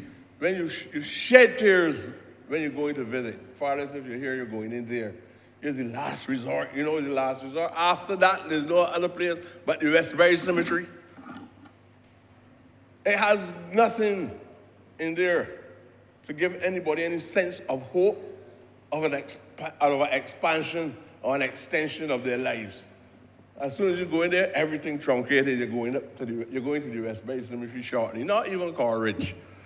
That is a place that I am glad to hear that this government, and I want to compliment the ministers, I want to compliment the cabinet, I want to compliment the Prime Minister for making this important decision. I also believe that closer evaluation or assessment, whichever word is most appropriate in the English language in these circumstances, should be done before any person goes to that place. Sometimes they go there, there's not even a necessity for medicine. They're not going to get any medicine when you get there. The people just count the time, just count the hours. But when you hold people in the communities across Barbados, that home health service is really a real modern approach to how we should treat to our senior citizens. The senior citizens, they have the experience, most of them that are there will tell you, they have an opportunity to interact with the home health workers. It's not just going and cleaning around the facilities or in the facilities. It's the communication. That communication is a form of therapy too. It still keeps the brain active for a long time. And you don't have that, from my observation, at the geriatric hospital. You don't have that kind of interaction because the few people in the staff don't have enough time to sit and engage in conversation. But we've been putting in a number of services that senior citizens can still remain active. And if you continue with this perception that what you have, even in terms of the labeling of it, if you consider this thing to be a hospital, then you believe there's nothing wrong with what you had. So I would hope that the thinkers, not just the architects, I would hope that the architects were also influenced by modern thinkers in terms of the providing of the infrastructure of the institution so that senior citizens will be able to go to a new facility, and in that new facility, we will have both a physiotherapy unit. You know what it is to get up every morning, sit down, and drop to sleep, sit down, but the same spot that you went on mornings. The evening, you drop to sleep on the same spot. People need to, some little thing, yeah, I don't think they need to have dumbbells or anything down there, but you need to have something for physiotherapy and recreation in those facilities. And the other thing is, even if you don't have staff, we should have some special arrangement where schools, every day, schools should be visiting that institution and sitting and talking, because they bring them in contact with reality. You know, if you survive long enough, you're most likely will get here. And they could be in there talking, getting experiences with the old grandparents. When I say grandparents, not necessarily blood related, but having an opportunity to speak to them. I've seen people who went into that institution. I don't want to call it house all the time, but that's really is to me all I know, right? It was demolishing, long. But I've seen people who enter that institution having a reservoir of talent, great retention, you know. I went there one time to look for a gentleman, and this man was an encyclopedia on West Indian cricket. And he brought me from the 1950s. He told me about all the outstanding cricketers, black cricketers, which I had an interest in. He spoke to me about all of these people. And he could actually relate every match that the West Indies play, either NCC or England. He can explain to you the difference in the spirit of the people. This was a man that had talent. And if at least journalists or some writer could have gone into that place and write the things that he said, it'd be an interesting text for young people as well. I am assuming that there are many that went there that was very much like him, but he had no way to live. The only reason he was in there is because he had no way to live. And the family who was around, they wanted him for whatever reason. I didn't go into all those details. So he ended up inside this place, abandoned in the place, and they believe that he died when he was in there. So we sometimes, even when we're developing these institutions, a greater detail of the sociology of the environment and the damage that has been done to these people going into that institution, that you design it. I don't ever think that we design anything. I don't think we design it. I don't know when that hospital was constructed there. I don't even know what were the kind of thoughts being expressed about having this specific hospital there. But I know it's pre-independence. I know it is also pre-self-government. I don't believe that the kind of application that we required of us in now constructing a new hospital for our people, that they would have applied themselves in the manner that they did. Because I told you it is a concentration camp. But now when we replace it, we must have something far more modernized, far more suitable for human beings to go to. And any person that is still able-bodied, nobody that is able-bodied should find themselves in that place. And I think a few years ago, this government was thinking about senior citizens villages. And we took the model from Eden Lodge.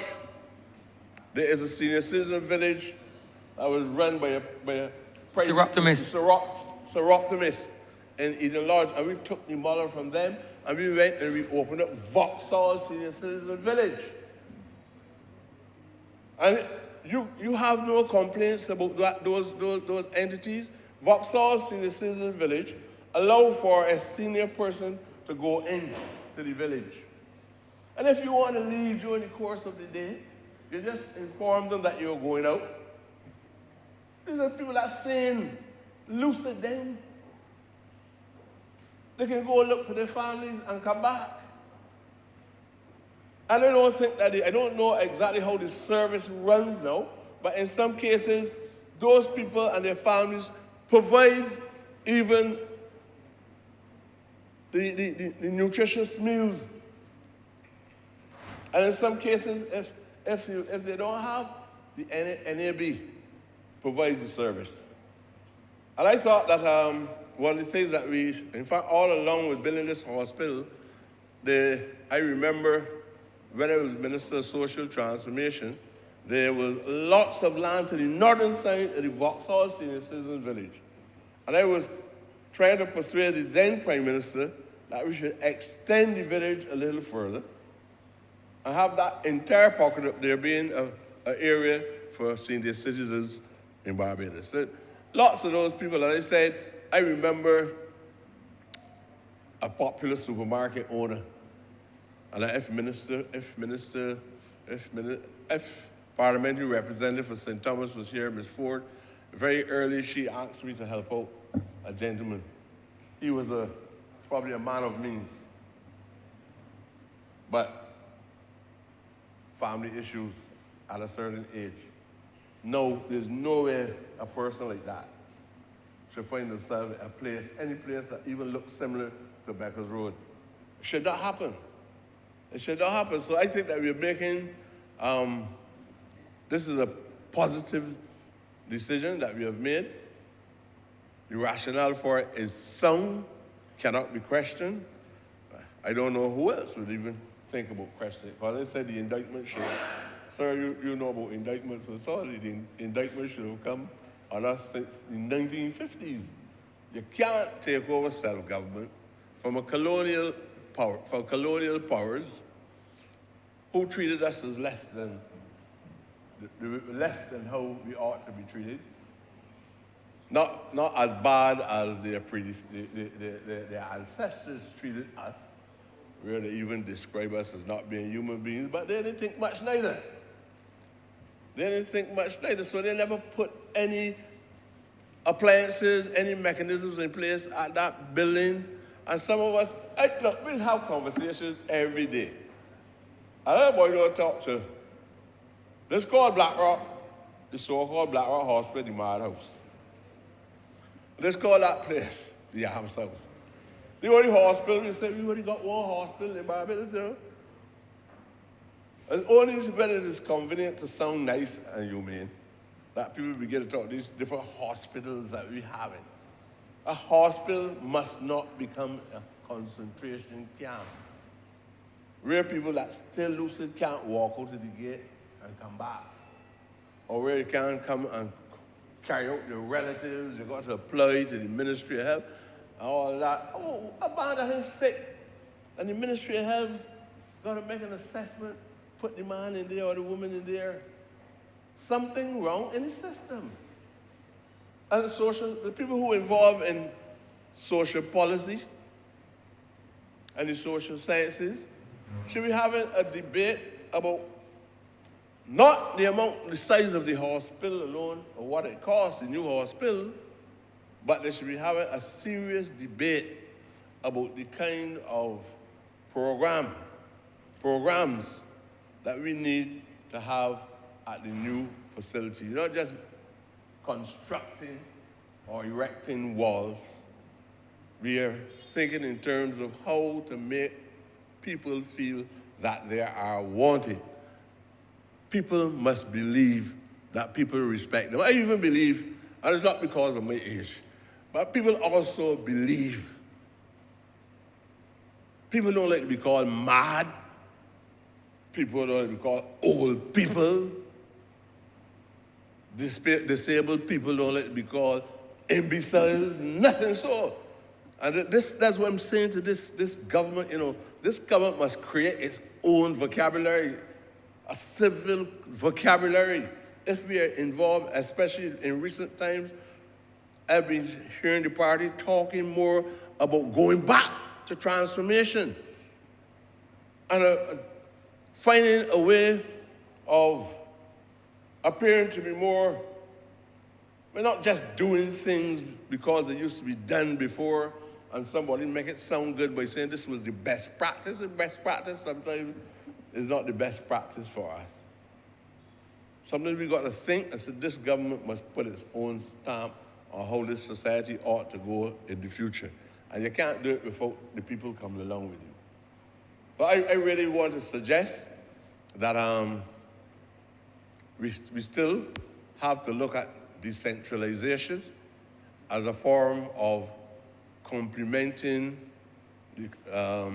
any new institution, any new hospital, and having if it's a hospital now, let it be a real genuine hospital and not nothing like what we had before. But I believe that what we have to do is to also try our best to keep our people in the communities, allow them to have the interaction, and allow them to have almost 24 hours in the service of the family and the people in the community. And I believe that we will see that the life estimacy for the population will continue to extend. I'm looking forward to getting about 170 years on Earth. I know you would like to think about the same. Good social services, even without the science, I believe could carry us much longer. Those 3 scores stay. Those 3 scores steady say that about 100 or something plus. So I'm looking forward to that. And I want to compliment the ministers, not only Minister of Housing and the Super Minister of Housing, and the Minister that is responsible for the elderly in Barbados, but I want to compliment the government in general for this effort to bring about not just true physical transformation, but also social transformation for the good of the society itself. Thank you very much. Honourable St. Michael, South Central. Thank you, Mr. Speaker. I just have a few thoughts to share as I rise to support these resolutions. I think that this one comes today at an interesting time in the afternoon after we have discussed the fiscal framework and the role of procurement in helping to expand the economic enfranchisement potential of the country. I think at $100 million, this is a good example of a government procurement package that can engage many actors and be made available to many service providers, and also be made very transparent in terms of how that is done. So I think this presents a good opportunity to so do.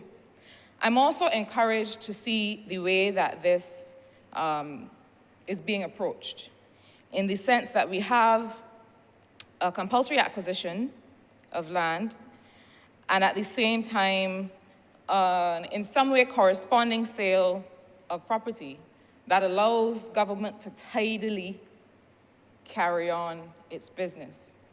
I note that the estimates that were laid today contain a schedule of a list of properties that were compulsorily acquired, which is also encouraging, which also shows us that government intends to meet its commitments, that government intends to make good all of those outstanding matters with respect to the compulsory acquisition of land that has gone before. But I am encouraged to see that this is tidily done, and that we don't have now a liability outstanding because we have cleaned up these matters and made sure that we are on good ground to go ahead with this project. Now, I'm taking this opportunity, sir, to simply make one intervention with respect to the role of this facility in the medical and healthcare landscape of the country. Those who went before me have done far more than I could in that regard. In particular, the minister who has responsibility for the elderly, who, you know, I said earlier that we come to this place to account to the people and not to brag. But I do have to give the member for St. Michael South encouragement in the work that he is doing in the social services sector, building on the work that was done and continues to be done by the member for St. Thomas. But to say that I like to be taken on a journey, sir, as a Barbadian. I like to see where the path is going. I like to feel that when I get to the end, it's not a dead end, and that I understand what is the plan for the country and for the sectors that are being served by a particular ministry. And I do have that confidence in what I have been hearing from the member for St. Michael South, and he knows that he has my support in these matters. But I will say that while I do, of course, support investing in medical care for the elderly, and one must, I don't see how one could not. And I also support all of the discussion that has come before about other kinds of care that the elderly require that may not be specifically medical interventions. But I also have to say that while we seek to increase our investment in medical care for the elderly, we need to also invest differently in care of people before it gets to a stage where we have unmanageable conditions that it takes more money and more investment to treat and to care for. And some Barbadians, like the person that the member for St. Michael South referred to, who had now come to an advanced stage of illness, if we were making interventions, or if we invested more or differently in the kinds of interventions that would have stopped him from getting there, then we would have to invest less at that stage. And I don't want us to lose sight of those priorities that we made, where we said, for example, that we would have something that we had called at the time a wealth for health approach, meaning that if you are living with some NCD, so for example, diabetes, or if you are pre-diabetic and you are put on a course of medication, or you are put on a course of exercise or a nutrition plan, and you are able to show that you are adhering, that you are complying, then you get some kind of rebate, you get some kind of payment for the fact that you are putting the government in a position, or putting the taxpayers really in a position, to be able to avoid further costs later. So I don't want us to lose sight of the fact that we also have to consider the investments that we're making in people's health all through their life cycle, especially before problems set in. And I thought it was important to keep that at the forefront of our minds as we consider this facility. But sir, I rise to briefly consider this resolution and what is contemplated here in a broader context. And when I understood that this property, this development was going to be close to the Botanical Gardens, I thought that this was perhaps a siting that made sense for the recuperation of the elderly.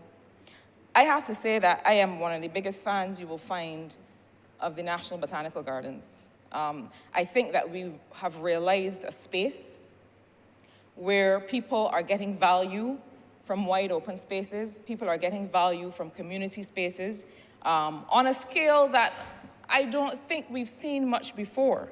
And I think this is something that we also have to recognize that is important.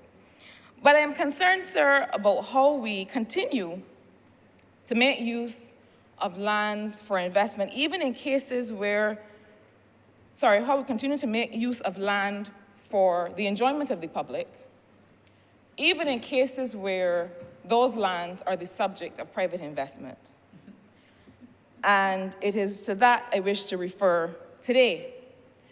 Because while I support, of course, the erection of this new geriatric facility,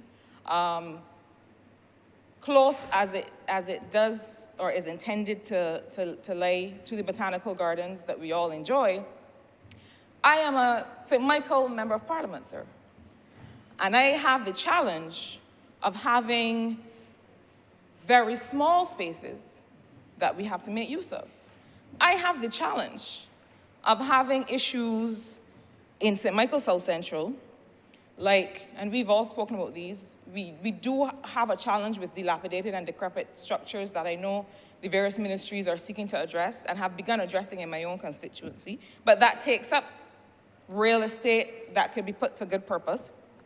Overgrown and abandoned lots that similarly take up real estate that could be put to good purpose. And so when we have lands that have been in public use before, but then become the subject of private investment, I have to be concerned. Because just as we had what most of us know as the BET ground, where we had a lot of football and other sporting activities for communities, that is no longer in use for these purposes, that would have served a range of constituencies from Christchurch West to Christchurch West Central to St. Michael Southeast to St. Michael South Central, that was so perfectly located as to be a sporting ground for all of those communities. Now we have the development at the former Banks Breweries in Wildy, opposite the Flagstaff area, so spanning 2 constituencies. That used to be a key sporting ground and center for the constituencies, for the communities in St. Michael South Central and others, and in the Pine and a range of constituencies.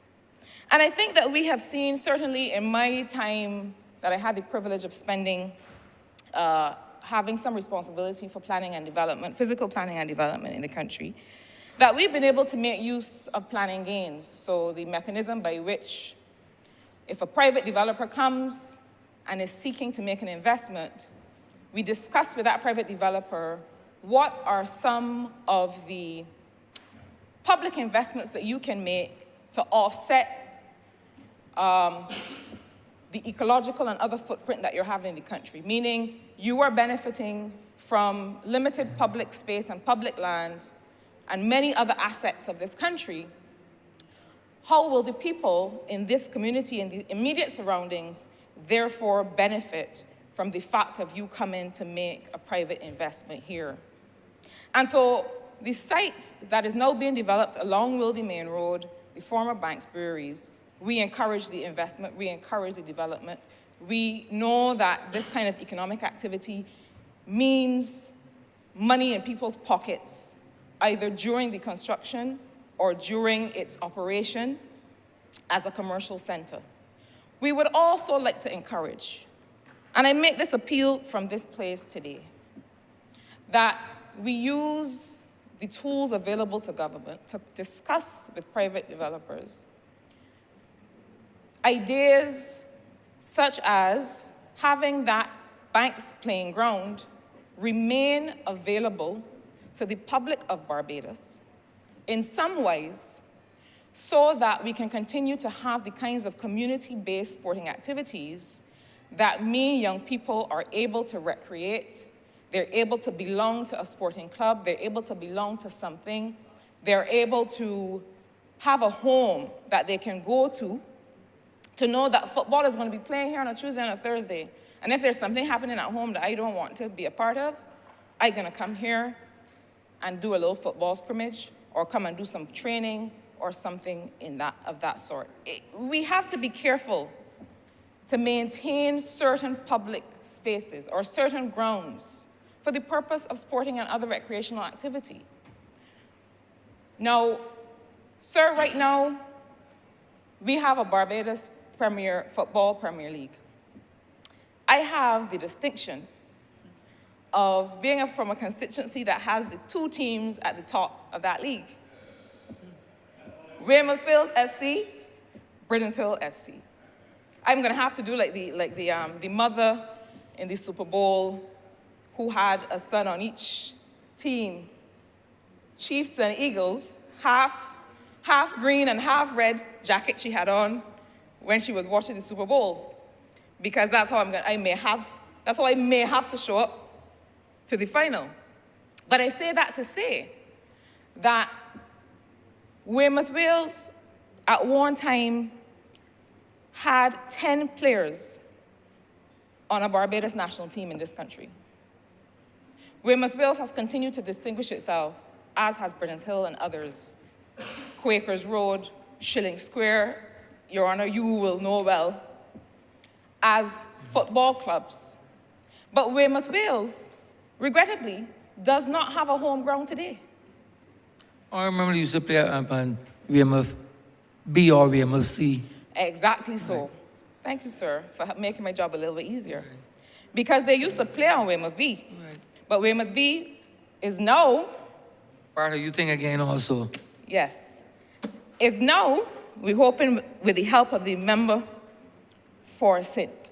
John, about to be formally handed over to Weymouth Wales Football Club as a home ground. And I think that this is important. And why? Because for years, young men and women, well, women know because Weymouth Wales now has a women's team, which I think is only fitting. But for years in Carrington Village and surrounding areas, young men in particular came up through that club and knew that they belonged to that.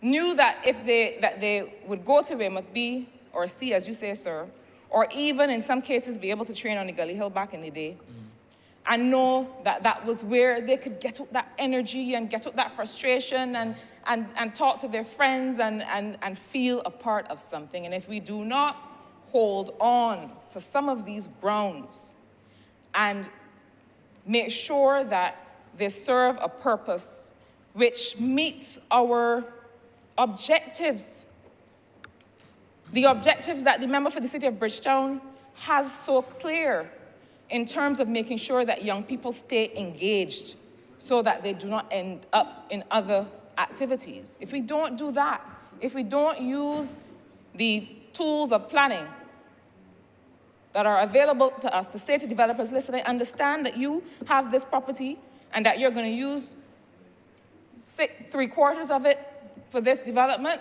I need you to make sure. We don't need to own it or keep it. We don't need to have it all the time. But we need to keep it maintained as a sporting ground for these communities because they are disappearing. They are disappearing all over this country, and we in St. Michael know particularly how tight it is. We can barely find space. The member for Christchurch West Central, to his credit, has been appealing to me to find spaces to do the Clean and Green initiative. And I'm finding small strips of land and trying to figure out if I can put some things for people to enjoy and recreate. It is tight in St. Michael. And so we need to be able to maintain these grounds. Finally, sir, I will say that while we continue this expansion to make sure that lands are put to good use in this country, I have to restate an appeal with respect to the issue of conveyance of title in these same St. Michael constituencies. And to be able to say, as we prepare for estimates, that it cannot be, and I know the member for Christchurch East Central is listening to me, too much of an investment to give to people officially what they de facto already own, what they already have possession of. People who are living on properties 10, 15, 20 years who qualify to be part of that program where the land is conveyed to them. Can we please make sure that this business of fulfilling the promise with respect to urban tenantries, that this business is finished? Because while we, as we should, continue the housing expansion and have a silent housing revolution, I'm asking that we not allow the silence to continue with respect to the conveyance of these properties in the urban areas. Because this is a way, you don't have to build a house and give to these people. They're in a home on land that they want to be able to own, to be able to get value from the asset, to be able to invest in other parts of their lives and their families' lives. And as we continue this expansion of land as we become strategic, as the member for St. George South has been in the master planning of the sector for housing and lands, we need to continue or to complete this business that is our legacy as a Barbados Labour Party. This is our legacy. This is what we created for poor people in urban communities to have something, and we need to complete it. I'm obliged to you, sir.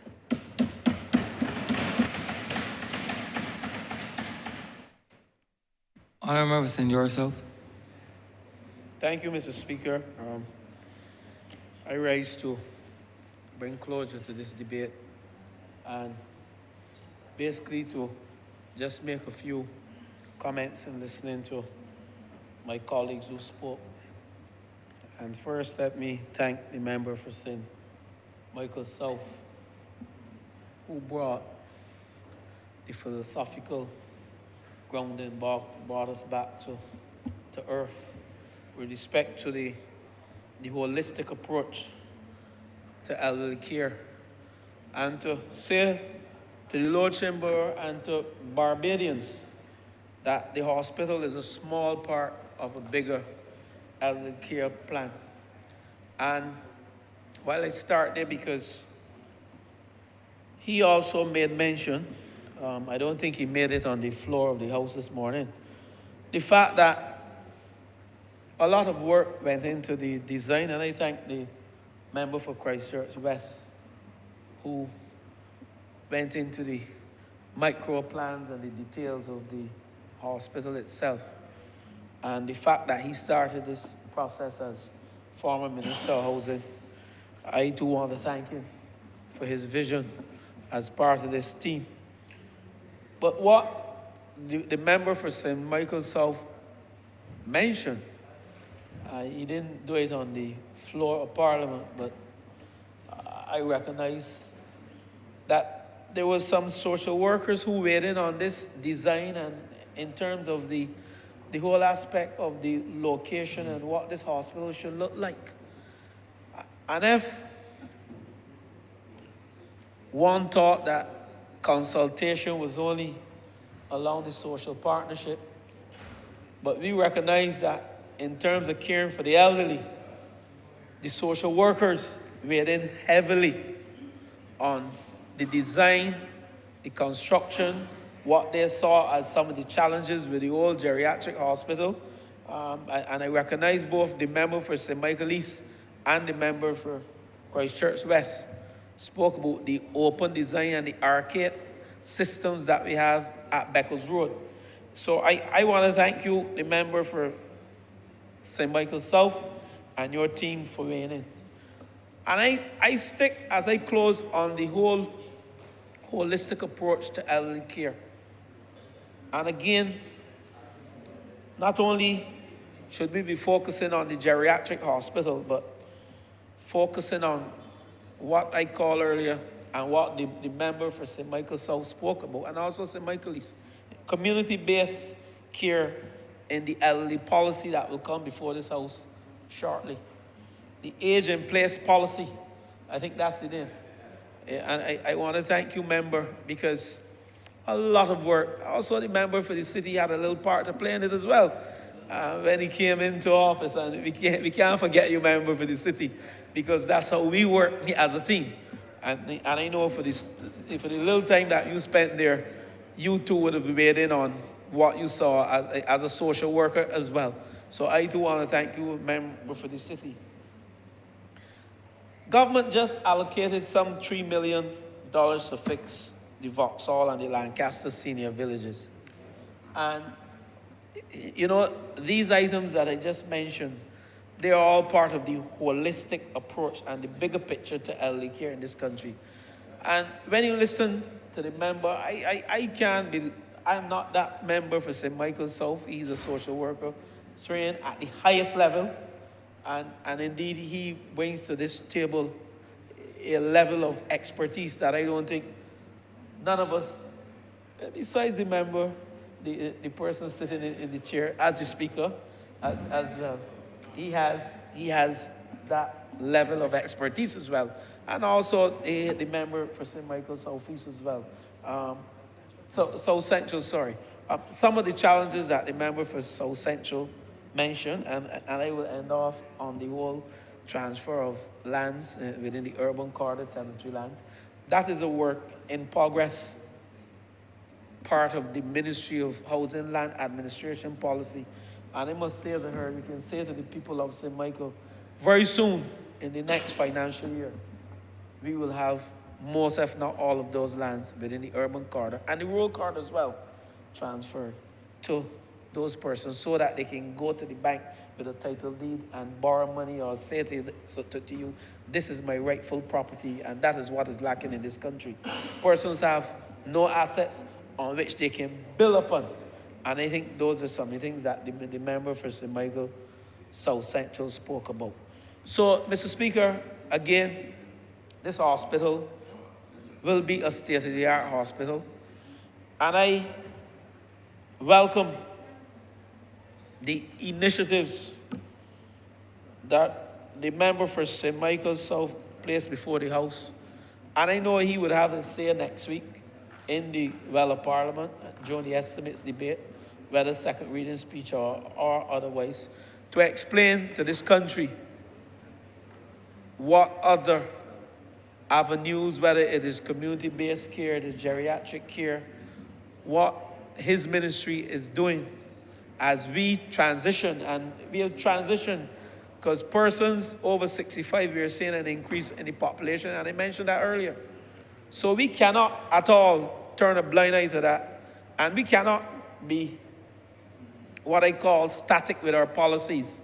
We must be fluid because as the world transitions, and like the member said, all over the world, persons are living longer. And our population over 65 is moving from 12% of the population to 25%. And who knows, probably within 2 years' time, we'll transition probably to 30% or 35%.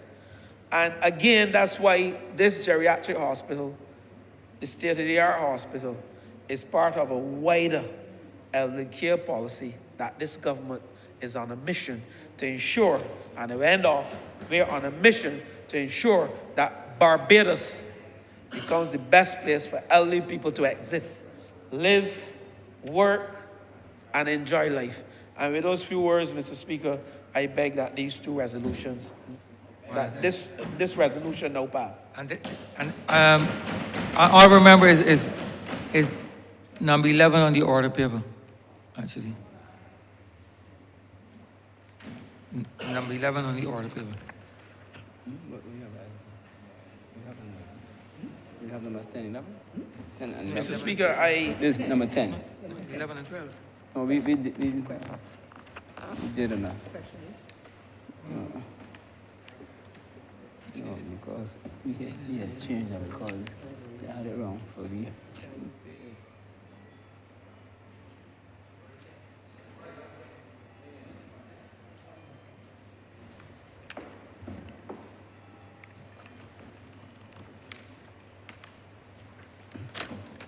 Good question, right? The question is that order number 10 on the order paper do not pass. All honourable members in favor, please say aye. Aye. Those against, please say no. Meeting the ayes have it. This resolution stands passed. Order number 11, sir. In the name of the Honourable Minister of Housing, Lands and Maintenance, to move the passing of a resolution to approve in accordance with Section 28C of the Land Acquisition Act, Chapter 228, the sale of a parcel of land, the property of the state, situate at Lot 13, Lower State, in the parcel of St. Michael in this island, that Ed Strong Holdings Limited, a company incorporated under the Companies Act, Cap 308. Mr. Speaker, I beg that this resolution now pass. The question is that this resolution do not pass. All those honourable members in favor, please say aye. Those against, please say no. Meeting the ayes have it. This resolution stands passed. Mr. Speaker, recommittal of government notices. No, give notices.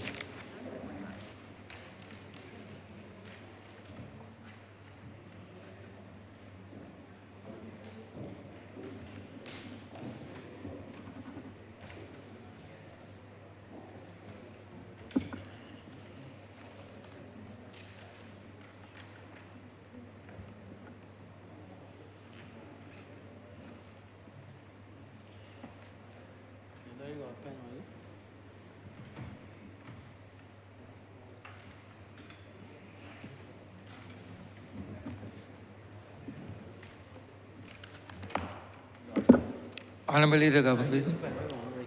Thank you, Mr. Speaker. I beg to give notice of a resolution to grant the sum of $47,440,349 from the Consolidated Fund and to place it at the disposal of the government to supplement the estimates 2022-2023 as shown in the supplementary estimates number 4 of 2022 to 2023. I also beg to give notice of a resolution to seek the concurrence of the House of Assembly in the amendments made by the Honourable, the Senate, to the Animal Health and Public Veterinary Health Bill 2023 and the Final Appropriation Bill 2023.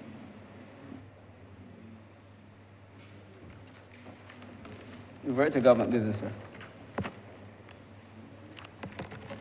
So this is the order number 13. In the name of the Honourable Leader of the House, to move that the House resolve itself into Standing Finance Committee to consider the grants of sum of money for the service of this island. Honourable Leader, Government Business. Thank you, Mr. Speaker. I beg to move that you do not leave the chair and that the House resolve itself into Standing Finance Committee. The question is that the Speaker do not leave the chair and the House resolve itself in the Standing Finance Committee. All those honourable members in favour, please say aye. Those against, please say no. Meeting the ayes have it.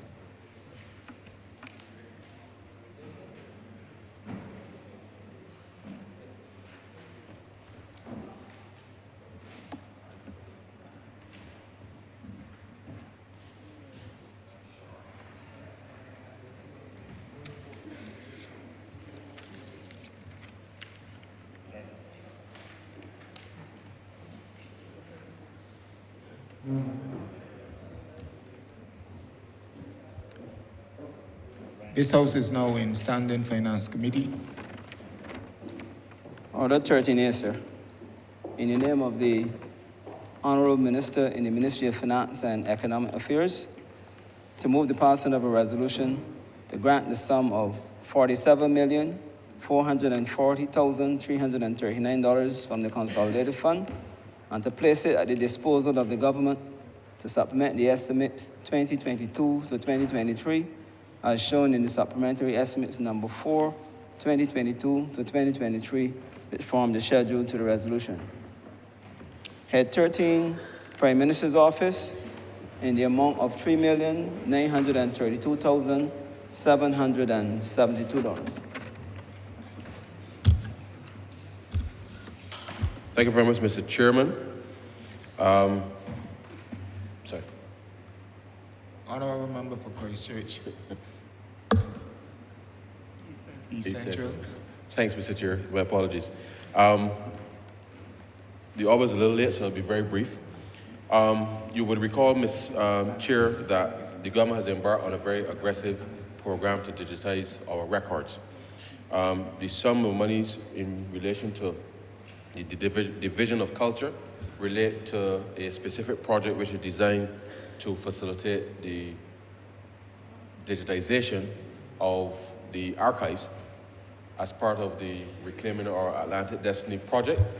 So outside of the existing digitization program, which is ongoing within the regular ministries, in order for us to be able to leverage those heritage assets to which I referred to in my earlier presentation, the sum of monies here have been allocated to be able to allow them to be able to get the equipment such that we can advance the work that is critical to digitizing all of the archives such that we can allow, and I know that some work has started already, to allow persons not just to know the history, but to allow for some element of genealogy to take place so that we can trace our roots all the way back through the establishment of Barbados as a colony. And therefore, with those very few words, Chair, I beg to move that Head 13 stand part. Second. The question is that Head 13 stand part. All honourable members in favour, please say aye. Honourable members against, please say no. He thinks the ayes have it. Head 15, sir, Cabinet Office, in the amount of $4,895,032. Honourable Member for Christchurch East Central. Chair, as you would recall, during the pandemic, a number of persons would have performed human service on the front line, and the sum of monies being requested here is to facilitate the payment of the $500 for the awardees of the humanitarian award as part of the pandemic response. You would recall there was a second ceremony late last year, and therefore the process has started. These additional sums are to cover the additional persons who were awarded the humanitarian award, given the appellate process that had gone out to the public to ensure that those persons who were missed as part of the internal administration, that they were able to be paid the $500 stipend in relation to, or honorarium, I should say, sir, in relation to that. And equally, in relation to what we discussed, certainly with the previous head, the government is also making significant steps to be able to procure the memorabilia, the cricket memorabilia of His Excellency Sir Geoffrey Sobers, as to become part of a national collection, which should serve as an inspiration with respect to our sporting heroes. And so, with those very few words, sir, I beg to move to Head 15 stand part. Beg to second that. The question is that Head 15 stand part. All honourable members in favour, say aye. All members against, please say nay. Methinks the ayes have it. Head 30, Office of the Attorney General, in the amount of $1,152,523. Honourable member for St. Joseph.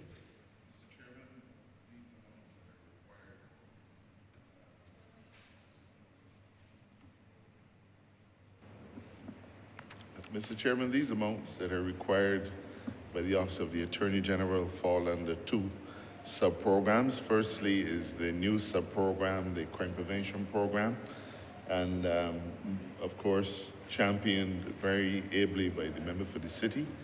In this regard, sir, we've needed, because there was no provision for this sub-program at all in the year's estimates, we had to make supplementary provision in order to be able to fund the works of the crime prevention program thus far. And this amount is as shown under program 040.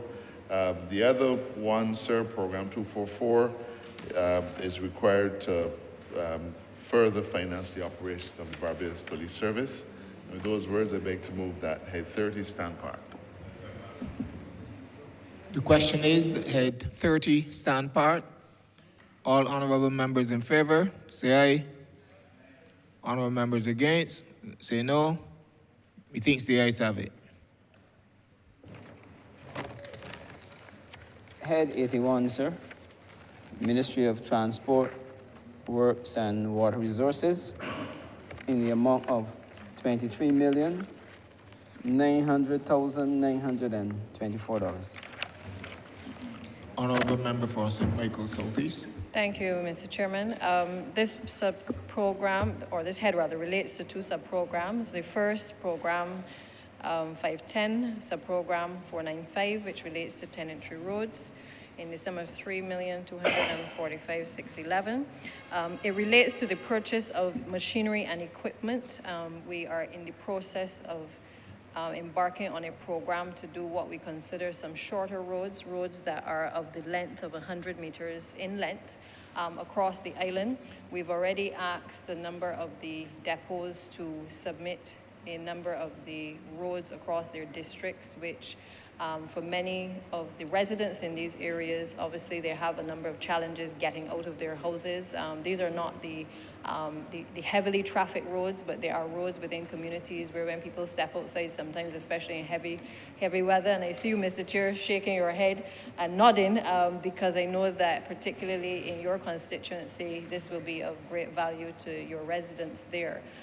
But across the communities, as we have done the Parish Speaks programs, we have recognized more and more that there is a dire need not only to do the major road rehabilitation in the heavily trafficked roads, but also to give some relief to persons who are in districts and in communities where it has become very difficult for them having to traverse over muddy areas in order to get access in and out of their houses. And in some cases, we had a nice debate on the elderly this morning. In some cases, the elderly are impacted as well, where in particular when people take sick, you're not able to get the fire trucks into particular communities also. These roads, while short, are going to be developed with the usual standards in terms of engineering. The intention is to ensure that we address some of the drainage issues because we want to put the roads in a position that if we have to also come back to do additional works that we can. We intend to put on the curb and the slipper, and we intend to, for this particular project, to source the equipment, some locally, and obviously we will have to bring in additional resources in order to be able to get the program going. We've been working on getting some of our equipment within the ministry up and running, in addition to being able to take advantage of what is available on island to start the program. But with the list of the roads that we have from the various depots, it is our intention to start to roll out this program even before the end of this financial year and then carry that into the next financial year. I believe some 60 roads have been identified. That is not the extent of all of the roads that perhaps need doing, but I keep reminding the public that with 30 constituencies, you have to spread the love, and therefore I hope that I can bring good news on Valentine's Day that we intend to start with these 60, but with the intention that we will certainly address a number of other roads across the constituency as constituencies as resources become available in the coming months. I just would want to also mention, Mr. Chair, that we have embarked also on a pothole patching program. This administration continues to listen to the people. I know sometimes it is not as fast in terms of the delivery of addressing the problems as some people would like. We have had some challenges in terms of equipment, in terms of human resources, even in relation to the acquisition of the asphalt as well to be able to do the patching. We've been able to convince the Ministry of Finance to give us some assistance in being able to also acquire some of the material in order to address a number of the potholes across the island. And that program has started and will continue again over the course of the next 2 months. Again, in response to the constant pet peeves that people have been raising in relation to the potholes and the issues of the pace at which the pothole patching has been being addressed by the ministry as well. In relation, therefore, sir, to the second sub-program, which is for highway construction and maintenance, we are asking for the sum of $20,655,313, and this relates to what we have referred to as the National Cleanup Program, a program which started as the Ash Worker Program, but was later extended in order to be able to help us to beautify the island. We would have announced a few weeks ago when we gathered at the gymnasium to be able to speak to workers, not just from MTW, but also from National Housing, that the program, which we've had persons on contract, would be coming to an end at the 31st of March of this year. And as a consequence, we did what I believe no other administration has been able to do in our history, which is to put in place a transformational program whereby we are seeking to transition workers into skills training, particularly because a number of these persons have also a number of other skills besides what they were doing on the cleanup program. And we want to be able to enhance and improve the skill sets that they have. So a number of them were requested to complete forms to be able to indicate whether they wanted to participate in programs on the Construction Gateway program, whether they wanted to get involved in agriculture, whether they wanted to go into the private sector to be able to work as well within their own private employment as entrepreneurs. We are therefore putting that program and have started the process of putting the program in place to be able to get those persons to transition from being engaged by the Ministry of Public Works and certainly National Housing Corporation. I can tell you, sir, that 75% of the workers prior to the announcement would have enrolled in the program. Since the announcement, we've had another about 5% complete their forms, because I think they understand that this time it is for real. And therefore, I am encouraged by the number of persons who have accepted the opportunities made available to them by the government. There are still some, sir, that have perhaps not completed the forms, and again, I want to appeal to them and to those who know them and know that they haven't completed it, to certainly make haste and to sign up those forms so that we have a better understanding of how we can plan for you in terms of helping you to make that transition.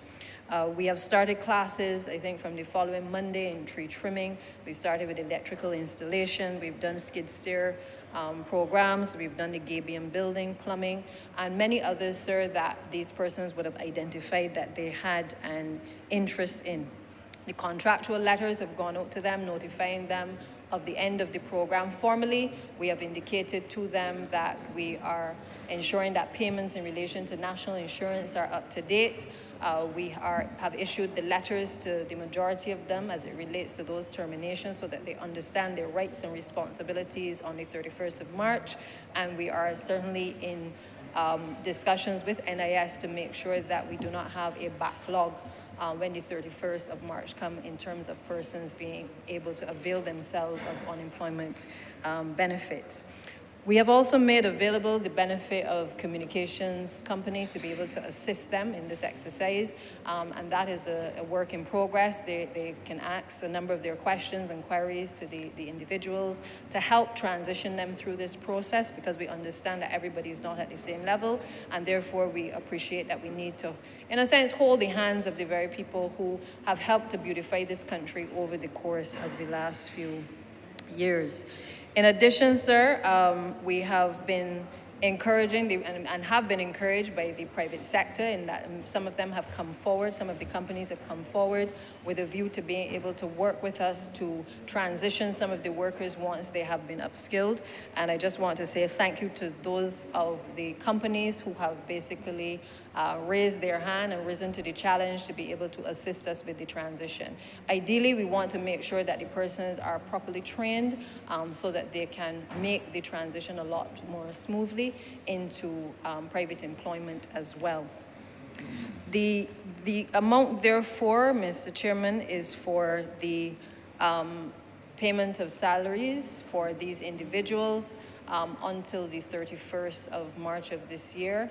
And like I said before, it is our intention to ensure that the transition is smooth and to make this type of program a beacon, not just for Barbados, not just for this government, but I think for the rest of the region and the world, that we as a government are prepared to handhold our citizens, particularly in difficult times, and not to just simply terminate a contract, a crash program, and be able to leave them without any clear understanding of what happens next. There will be other opportunities that will come up over the course of the next few months, and we have undertaken to stay in contact with the workers to make sure that we are able to evolve the program as the need arises. So, Mr. Chairman, I therefore beg to move that Head 81 do now stand part. The question is that Head 81 stand part. All honorable members in favor, say aye. Honorable members against, say no. Methinks the ayes have it. Head 82, sir. Ministry of Environment and National Beautification in the amount of $7,023,148. The honorable member for Christchurch East Central. Thank you very much, Chair. The sums being appropriated for this program relate to what I suppose now is popularly referred to as the 720 program. As you would recall, sir, this is a program that was started pre-COVID under the Honourable member for St. Michael East. Back then it was 360, and we enhanced it to 720 to aid in the beautification efforts certainly across the country, and therefore these sums are to allow for that program to continue as it has. This is just to bring it to account to continue the beautification efforts that they have started up until now. And so with those very few words, I beg to move that head 82 stand part. The question is that head 82 stand part. All honorable members in favor, please say aye. Honorable members against, please say no. Methinks the ayes have it. Head 83, sir. Ministry of Agriculture, Food and Nutritional Security in the amount of $6,536,000. Honorable member for Christchurch East Central. Thank you very much, Chair. The sums being appropriated was to support the operations for the BAMC, sir, during the year.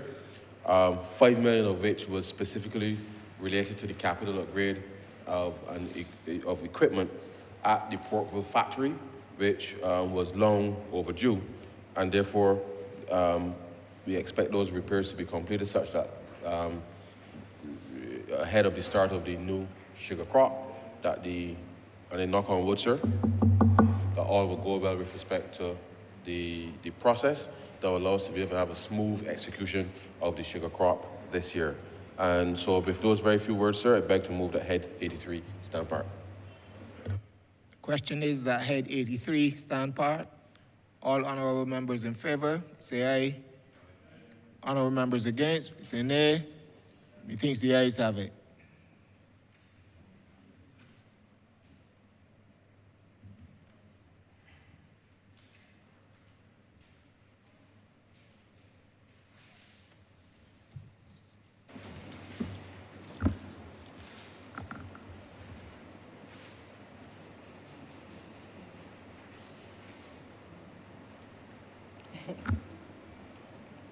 Honorable member for St. Michael Southeast. Thank you, Mr. Chairman. I beg to move that you do now report to His Honor the Speaker the passing of one money resolution in committee.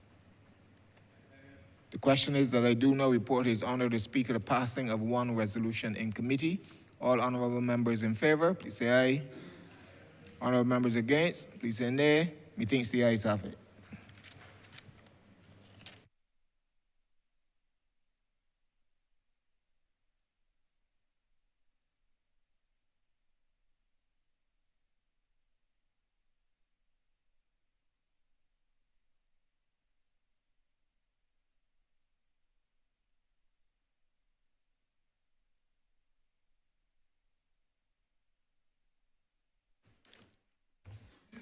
The chairman of committees has reported the passing of one money resolution in Standing Finance Committee.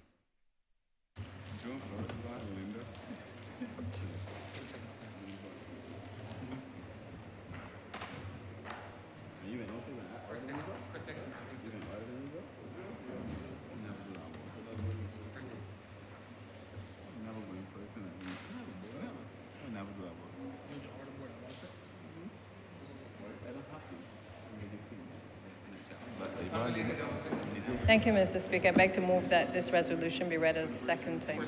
First time. The question is that this resolution be read here first time. All those honorable members in favor, please say aye. Those against, please say no.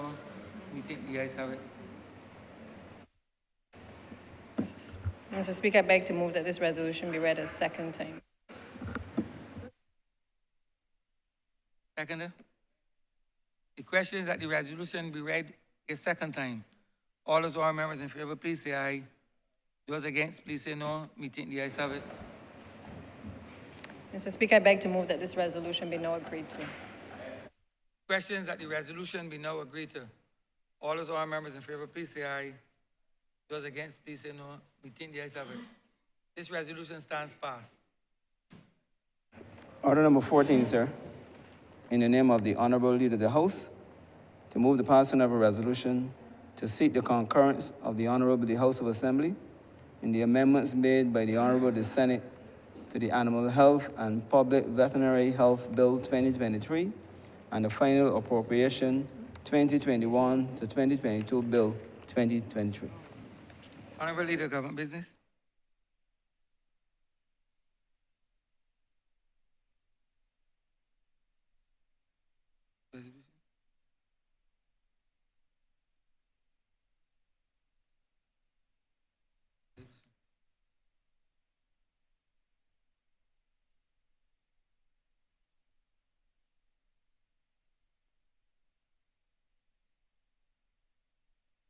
Honourable Leader of Government Business.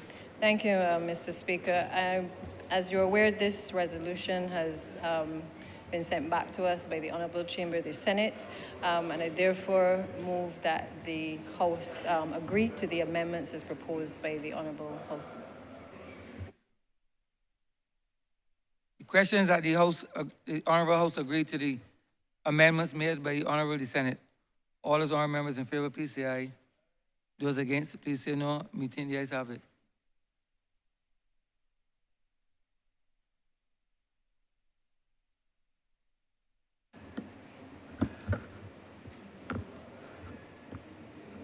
Honourable Leader of Government Business. Thank you, Mr. Speaker. I therefore beg to move that this House be adjourned until Monday, the 20th of February at 10 a.m., at which time we will begin the estimates of revenue and expenditure for the year 2023-24. The question is that this Honourable Chamber be adjourned. Question is that this Honourable Chamber be adjourned until Monday, the 20th day of February 2023 at 10 a.m. in the forenoon. All those honourable members in favour, please say aye. All those against, please say no. Me think the ayes have it. This Honourable Chamber stands adjourned until Monday, the 20th day of February 2023 at 10 a.m. in the forenoon.